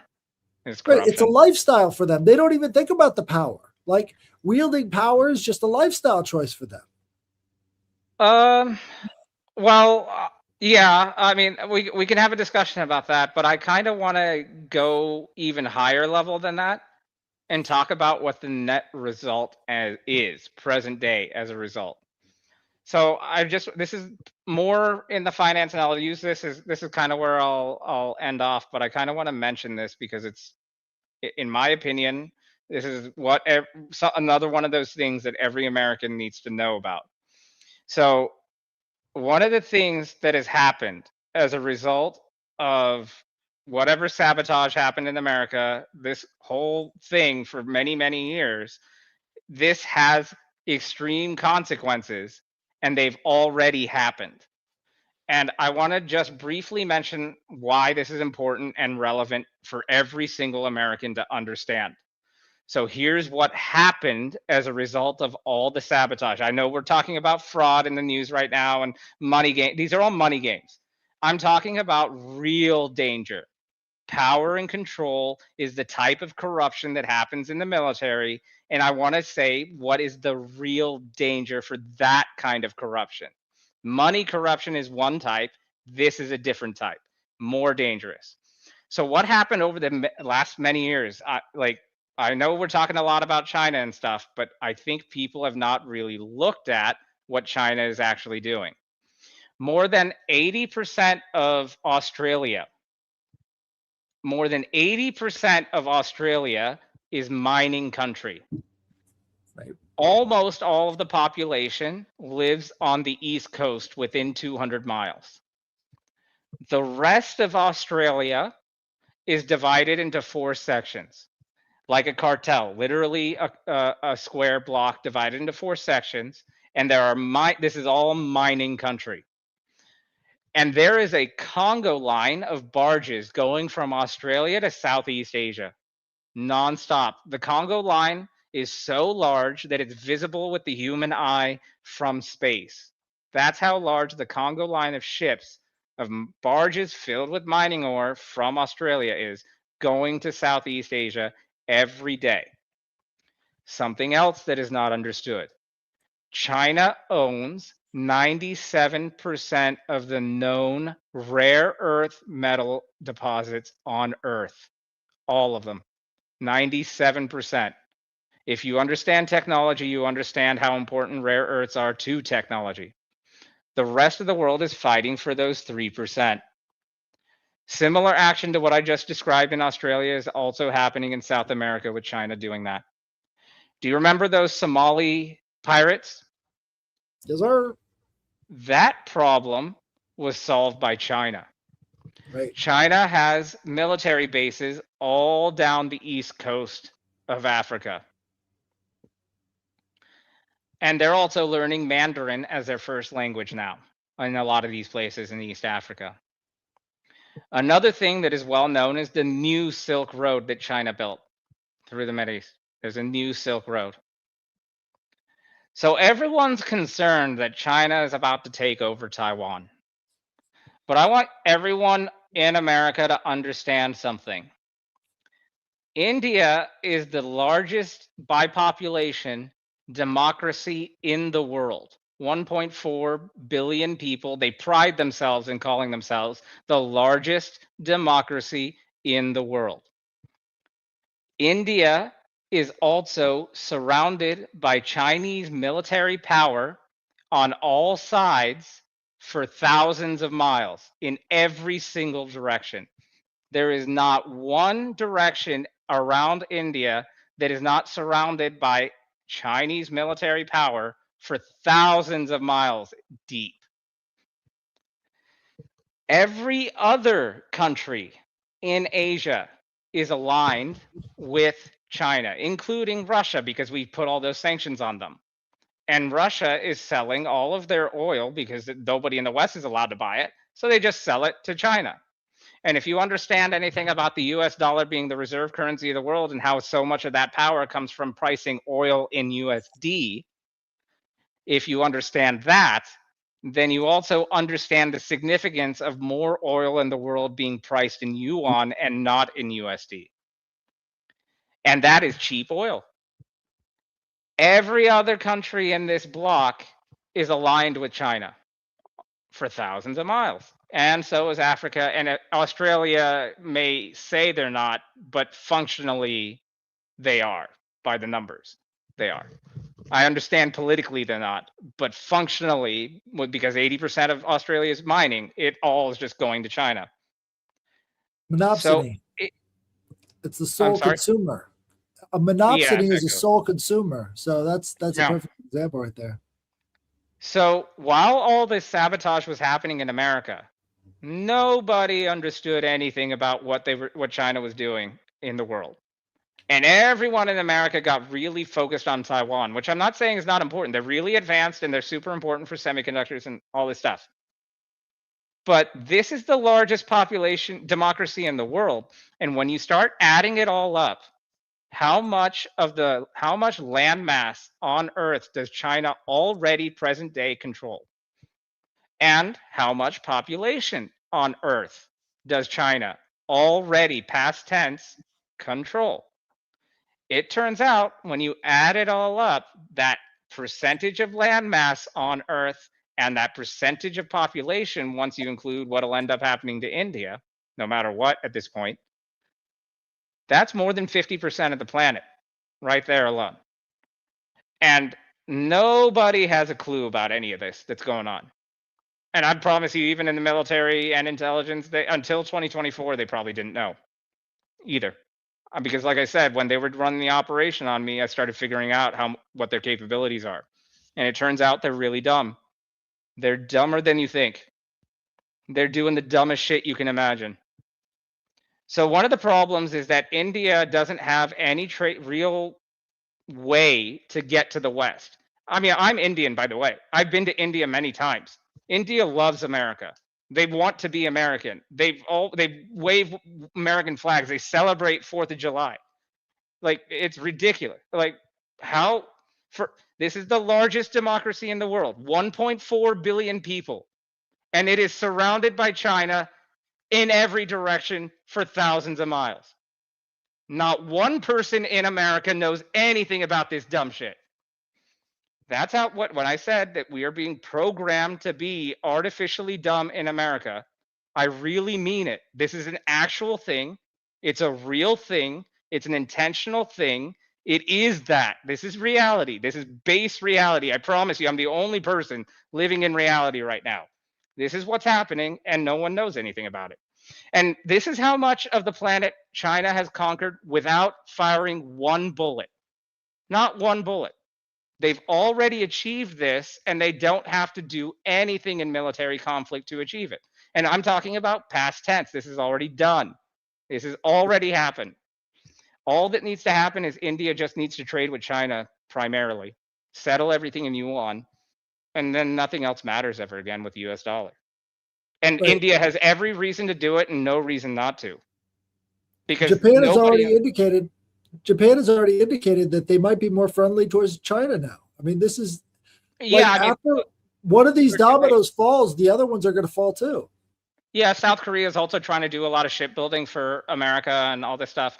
I mean, yeah, they're trying because they don't want to be conquered effectively, but it's already too late, and people are going to start seeing this. Everybody, including Americans, are sick and tired of American rule. They're just really bad managers in Washington, D.C., and that's really the stereotype that Americans have had around the world outside of the country, like the rest of the world, how the rest of the world perceives America and other countries for the last 20 years is the dumb American. Yeah, comical. It is the most common description across the world, numerous countries, of what their perception is of Americans. When they come to those countries, they think of them stereotypically as dumb Americans. This is what the stereotype has been all around the world for the last 20 years, roughly, close to it. So this is why all this shit matters, because China is graduating 300,000 world-class engineers every single year. World-class. And when I was at ASU, they were making every engineer as dumb as possible. I had to explain to a room full of PhDs in computer science that higher resolution data is better. Do you need a degree to understand that or not? And you think I have to explain that shit to anyone in China? They're teaching AI to elementary school in China. Elementary school is learning AI in China today. That's already happened. Past tense again. So this is what it means to be artificially dumb. I'm not saying that Americans are dumb. I'm saying that we've been programmed to be artificially dumb. And that is the problem. You need to fear artificially dumb humans more than you fear artificial intelligence. Artificial intelligence is math. You don't need to fear intelligence. It's the dumb you have to fear. We have this concept in Hindi that, I mean, I've said a lot of heavy shit, so let me try some less heavy shit. Everyone has heard this word Buddha, an enlightened one, right? But there's always this heavy distortion or difficulty in understanding what does Buddha mean. So maybe a better way of understanding this is through its opposite. We have another word in Hindi. It is called Buddhu. Same word with a U at the end. Buddha and Buddhu. Buddhu is the polar opposite of Buddha. Buddhu is the definition. The definition of this word is like a dim idiot. That's what a Buddhu is. A dim person, very slow idiot. That's what Buddhu is. So if you don't understand what Buddha is, which is not your fault, they've distorted everything about this, then you can just learn what Buddha is by knowing what it's not. And Buddha is the polar opposite of Buddhu. So don't be Buddhu. That'll just get you to Buddha right there. You'll become Buddha that fast. Just don't be Buddhu. You don't have to know what Buddha is. Just be not Buddhu. So how do we get around the stupidity though? I mean, is there a cure for this kind of I've been trying to do shit about this for a long time, but my whole give a fuck has completely out the window because of how much horrible shit has happened to me and how often I've been hearing about it happening to other people. Like the fundamental problem is not foreign threats, although there is that problem. I'm not saying it doesn't exist, but the existential threat that America has is sabotage, is treason. Our U.S. military has been weaponized against Americans on American soil for 80 years. There was a military coup that happened during the Eisenhower era and the military solidified their power with the Kennedy assassination. And they've been using all kinds of rationality and justification for why it's appropriate to weaponize the military against America. And when I say military, I'm including intelligence. I'm mostly referring to intelligence, not soldiers on the ground fighting the war, like not like that. I'm mostly referring to psyops and intelligence and special ops, certain special ops, especially the Well, ones think that about I all the experimentation. All the experimentation since the 1950s, it's just been nonstop. And I think that includes COVID. That was military experimentation. They look at us like cattle. I mean, there's no other way to put it. Yeah, I mean, Americans are definitely considered sacrificial, and they're allowed to be sacrificed. I mean, if you want to hear one of the darkest chapters in history, you got to look at the polio vaccine. That'll tell you everything you need to know. But that's another one of the things. I mean, you got to look at that whole era. The '60s era was just the things we publicly academically understand. There was the food pyramid. There was lead-based paint. There was sugar trying to blame saturated fats. There was thank you for smoking. There was the JFK assassination. There was the moon landing. There was did I say the food pyramid already? Yeah, there was that. I mentioned the polio vaccine. All of these deceptions, unleaded gas, the gas think tanks and all that, they all happen in this same time frame. All these different deceptions, they were all happening at the same time. And there were so many people being assassinated, including JFK. Not just JFK, but that's the big one. And that tells you how much, like, you have to understand that military has a monopoly on violence. And we're so desensitized to people getting murdered in America. Like, it is happening nonstop. And it's not just about murder is one thing, but like also just destroying people's lives, like Bob Lazar and the stuff that they did to him. Like, this is so common and regular that this is why everything that I just showed on this screen and everything I'm talking about, this is why it happened. It's not like there is a foreign threat that is doing all this to us for the last 80 years. No, this is our own people doing it to us. It's called friendly fire. Well, if you look at the other countries that are as influenced, if not more influenced by our deep state than we are, you look at Mexico and you see that, what was it, like 30 of the other presidential candidates were all murked the same election cycle. Mm-hmm. So it's not just us, it's our influence everywhere. It makes people stupid, and it ups the ante when it comes to publicly known that it's publicly known that the CIA did 2 military coups in Ukraine, and that's why we're in this war. 2 back-to-back coups in Ukraine, and that's what happened when they destabilized the country because we destroyed their elections. And that was the United States doing that, and that's publicly known. We know that that's how this all happened. Right. Damn. And of course, that's not the only country we've done coups in. We do coups all over the place, including our own country. Yeah, there's been a couple. I think we go to the Philippines and basically like take their leader out and just install our own handpicked one. A couple of times. It seems like what we're doing in Venezuela right now. Yeah. Yep. Yeah. It's fucking crazy. Yeah, man. So once I just kind of want to finish this point with India is that I wish more people knew about India. I mean, I'm not just saying that because I'm Indian, but it's because there's so much that India had to offer, and the West would have benefited so much from Indian talent, and we never made it so that we had any real significant trade relations with India that would matter enough. And now the only answer and most logical answer for India and everyone else in Asia really is to align with China. because America is still acting like a complete idiot, and the rest of the world can't wait around anymore. And so it's been 5 years, 6 years, going on 6 years of idiocy that America is just completely incompetent about, and the rest of this world is like trying to figure out what to do. You know, another thing about Ukraine that everyone needs to know, because we talk about in archaeology, there's this channel called Land of Chem for Egypt, who has done a lot of really good work in Egypt and documenting stuff. And he documents that the Haber-Bosch process is likely happening in one of the pyramids, which is the chemical process on how we make fertilizer. And this is extremely important because this was invented in the past, I think, 100 or 150 years, and that was what allowed us to feed the world. Without the Haber-Bosch process, we wouldn't be able to feed the world. We wouldn't have enough fertilizer.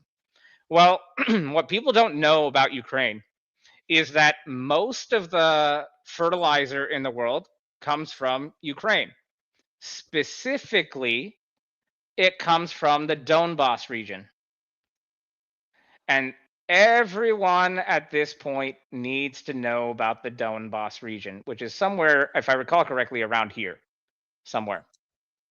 And the Donbas region, like I said, is where most of the fertilizer in the world comes from. So the World Health Organization reported when this war started, we impacted food supply all around the world. This has happened during the COVID era, and this is part of why the prices of food went through the roof. Because at that time, when that war started, the Donbas region was immediately put into conflict. And the World Health Organization reported that starvation after that increased by 400 million people that year. The world starvation rate increased by 400 million people when this war started and put the Donbas region into conflict. This is another thing that Americans don't understand about war. So that's not 400 million people in Ukraine. That's 400 million people in the world that are starving because of that war, just that year alone. So that's what happens when you create conflict and don't have a fucking clue what you're doing, which is currently the status of America and their military and intelligence. So they staged 2 coups in that country, started this war, and then put the global food supply into jeopardy because there wasn't enough fertilizer and 400 million people starved in that year because of this. Yeah. And the world's largest ecological intentional disaster when they blew up the pipeline. And there was also that too, yeah. And I mean, yeah. And so we blew up the pipeline as well, and that also stopped energy and made energy prices volatile. So food prices are volatile, energy prices are volatile, and inflation went through the roof, way higher than what the government's telling you it was in that era. Inflation was about 20 to 25%. This is understood by people in finance in reality, but this is not what is stated publicly. Because if you mess this up, if you have an inflation number that is wrong, all your money will go away. You will lose it. So people in finance care. So they have to know what real inflation is, despite the propaganda of the government, which was saying it was somewhere between 6% or 9%. No. Anybody that was doing 6% inflation, thinking it was 6% inflation in finance, that you lost money. No, you didn't. If you were doing 20% inflation, 25% inflation, and you were able to beat that metric, then you were making money in that era. Yeah. So all of that is happening at the same time. Inflation on the US dollar, energy destabilized, food destabilized. All the same, and then war. Inflation actually makes you dumber too. So if you think about it, over time, because of inflation, you're going to use cheaper and cheaper materials, which is going to take away a lot of the artistic flair that you would have had with that other stuff before. So this is why you've got all of these buildings in middle America that look fantastic and out of like storybooks and stuff, and they don't build that anymore. It's because inflation has made people dumber. I have to do a podcast on finance. It'll be a whole subject, but something to understand. 100% of currencies over the past 100 years, every single currency over the past 100 years, including the US dollar, every single one has inflated 99% or more. and many collapsed, of course, over that time. So again, every single currency in the world, bar none, including the US dollar, over the past 100 years, has lost 99% of its value or more. Every single one. And yeah, That's right. there's nothing you can do. The damage is already done. And so that's the really sad part. So earlier I was saying my give a fucks are gone because it's too late. It's just fucking too late. There's a consequences to being dumb, and this is what it is. So here we are. Damn right. Yeah. All right. You got anything? You're pretty much done now at this point, right? I think. Yeah, I'm done. We'll All see right. if someone comes and kill me. No, you. Like fuck. Mhm. It doesn't even matter if they take Taiwan. Like it makes no difference whether or not they invade because they already own the entire planet. Why would they even need Taiwan? They were never going to invade Taiwan. That was a distraction. Exactly. What I was saying, they were never going to invade Taiwan. Yeah. They'll keep saying it for the next 20 years, though. What China is actually doing and what they've actually been doing for the last 20 years is what I said. This is what China's been doing. They want India. Taiwan, they already control Taiwan. They don't need it. They don't need to invade it. There's nothing to gain there for them. They own 97% of the rare earths on Earth. They have all the mining. They have all the manufacturing. They have more advanced tech than us now. And they're not dumb. They keep building nonstop. Like most advanced shit ever. That you should see the buildings there. You should see their drone fleets. Like their drone performances are incredible. You should see the new cities that they're building all over the place. I think they have 10 cities with 30 million people or more. And they're super advanced. I've lived in Hong Kong. I've been to China. I've been to Shanghai. I've been to Beijing. I understand this stuff. I've seen it firsthand. Yeah, it's pretty nuts. And you got to understand in trade negotiation what Trump is talking about, like tariffs and all this stuff, making a big show and fuss about it. China doesn't do any of that stuff. They still own most of the world. That's because they're not dumb.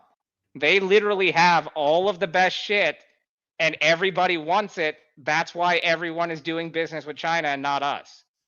It's because like it used to be that when we would buy quote unquote Chinese products, it would come with this stigma of like low quality, cheap, garbage kind of shit. Nope. They make way better phones than us, way better robots than us, way better AI software. Their drone fleets, their buildings are way crazier than ours, way cooler than ours, and they build them way faster than us. Like they built a hospital in 2 days, and not just like some little shitty, like a really big one, all fully fixed and figured out and everything. They do it in 2 days. They've been building energy infrastructure for decades. We're just starting. It just seems like the whole Ukrainian conflict really did kick China's economy back into gear because that was this cheap source of energy from Russia. And Russia was trying to get rid of it, so they're like, "Yeah, we put all the sanctions on Russia." So they made it so that Russia couldn't do business with the West. So who else are they going to go to? And China's happy to take their cheap oil, of course. And of course, now what that means is that anybody that is aligned with China also and does all the trade in yuan and has yuan balances, well, then they will also get access to cheap oil. And of course, you must understand the significance of this. So there's like literally no reason for any country in the world to not do business with China, and every reason to do business with China, and also every reason to not do business with America. All three things are true at the same time, presently, for pretty much everyone. Right. If I could sum it all up to finish, it's like America's offer is way more expensive gas, right? And China's offer is we've got cheaper gas and better everything else. And with trade tariffs now, also trade is also more expensive. So the tariff thing also made everything more expensive comparatively. The only one who wasn't putting tariffs on everybody was China. Yeah. They don't care. They want everyone to do business with them. They make everything. That the reason why it's a problem for America is because we don't make much. That's why we have to do all this trade stuff, and that's why it matters so much. But China makes everything, so they're the supplier of the world, and America is the demander. Right? That's the issue. The Because we rules make are problems. reversed. Yeah, well, yeah, we manufacture a lot of That's right. problems.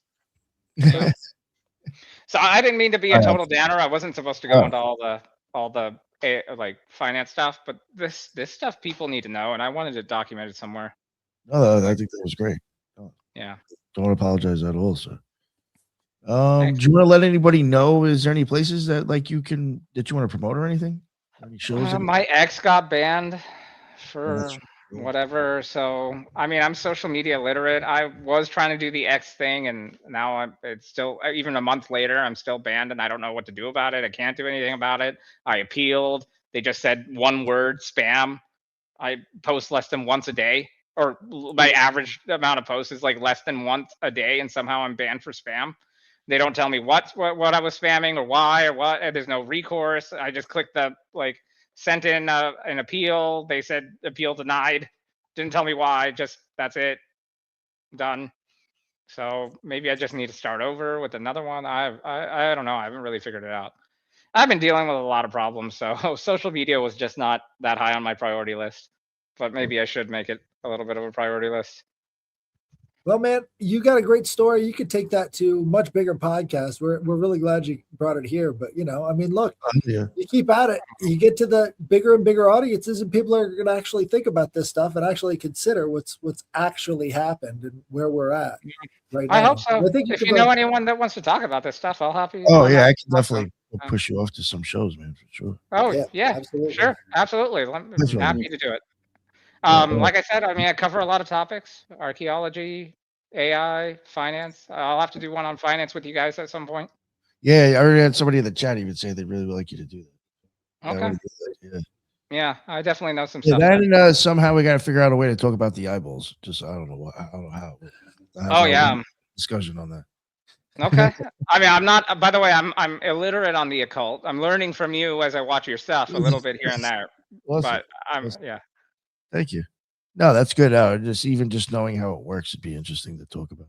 Mm-hmm. But yeah. So all right, yeah. I guess you don't have anything to plug. Headless, why don't you let everybody know what's up with all your endeavors?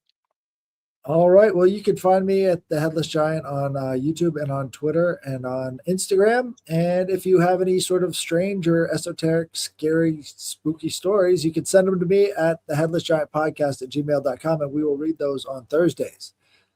So check that out. Thank you very much. Oh, also got the trilogues coming up on Sunday. So check those out. Thank you. Oh, yeah. Thank you very much, Headless. And tomorrow morning, check out Jules's that book club thing that he does, or whatever the reading he does.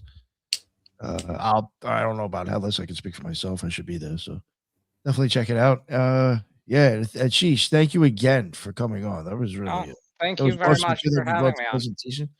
Oh hell yeah! Absolutely, yeah. Spruced it up for you this time. Yeah, no, that was great. That was great. But I really appreciate the opportunity to talk about this stuff. Again, I've never heard anyone talk about it. I've really needed a way to get this stuff out there. It's not normally what I do. I don't normally do a whole lot of interviews, but it seems like that's what I got to do now. And I tried to do it the conventional way, but of course that didn't work. So this is the new path. Oh, yeah, no, well, you got mind-blowing stuff, and I think a lot more people would really appreciate that message, because I think we're discovering things about human intelligence that's not being talked about. Absolutely. There's been discoveries made all over the place, nonstop, like way more than people realize, and just a lot of it is suppressed. And a part of it is just not having an avenue, because academia is a gatekeeper. And so if you don't have, if academia is blocking you, which is most people, then what else can you do? If I didn't happen to run into you at the Cosmic Summit, how would I get this out there? And so, yeah, I really appreciate that. This has been a really good opportunity for me, and I really want to get more people to see this stuff at least. Yeah, no, I think you're doing a great job, man. Definitely. Thank you. Yeah, definitely. And thank you everybody in the chat. That's what's up. I appreciate you all spending this late Friday night. Oh yeah, absolutely. Yeah, there was definitely some good stuff being said in there. And again, Headless and Ashish, thank you very much for coming on. Hopefully, we'll get you on again. And until the next one, everybody be well. Later.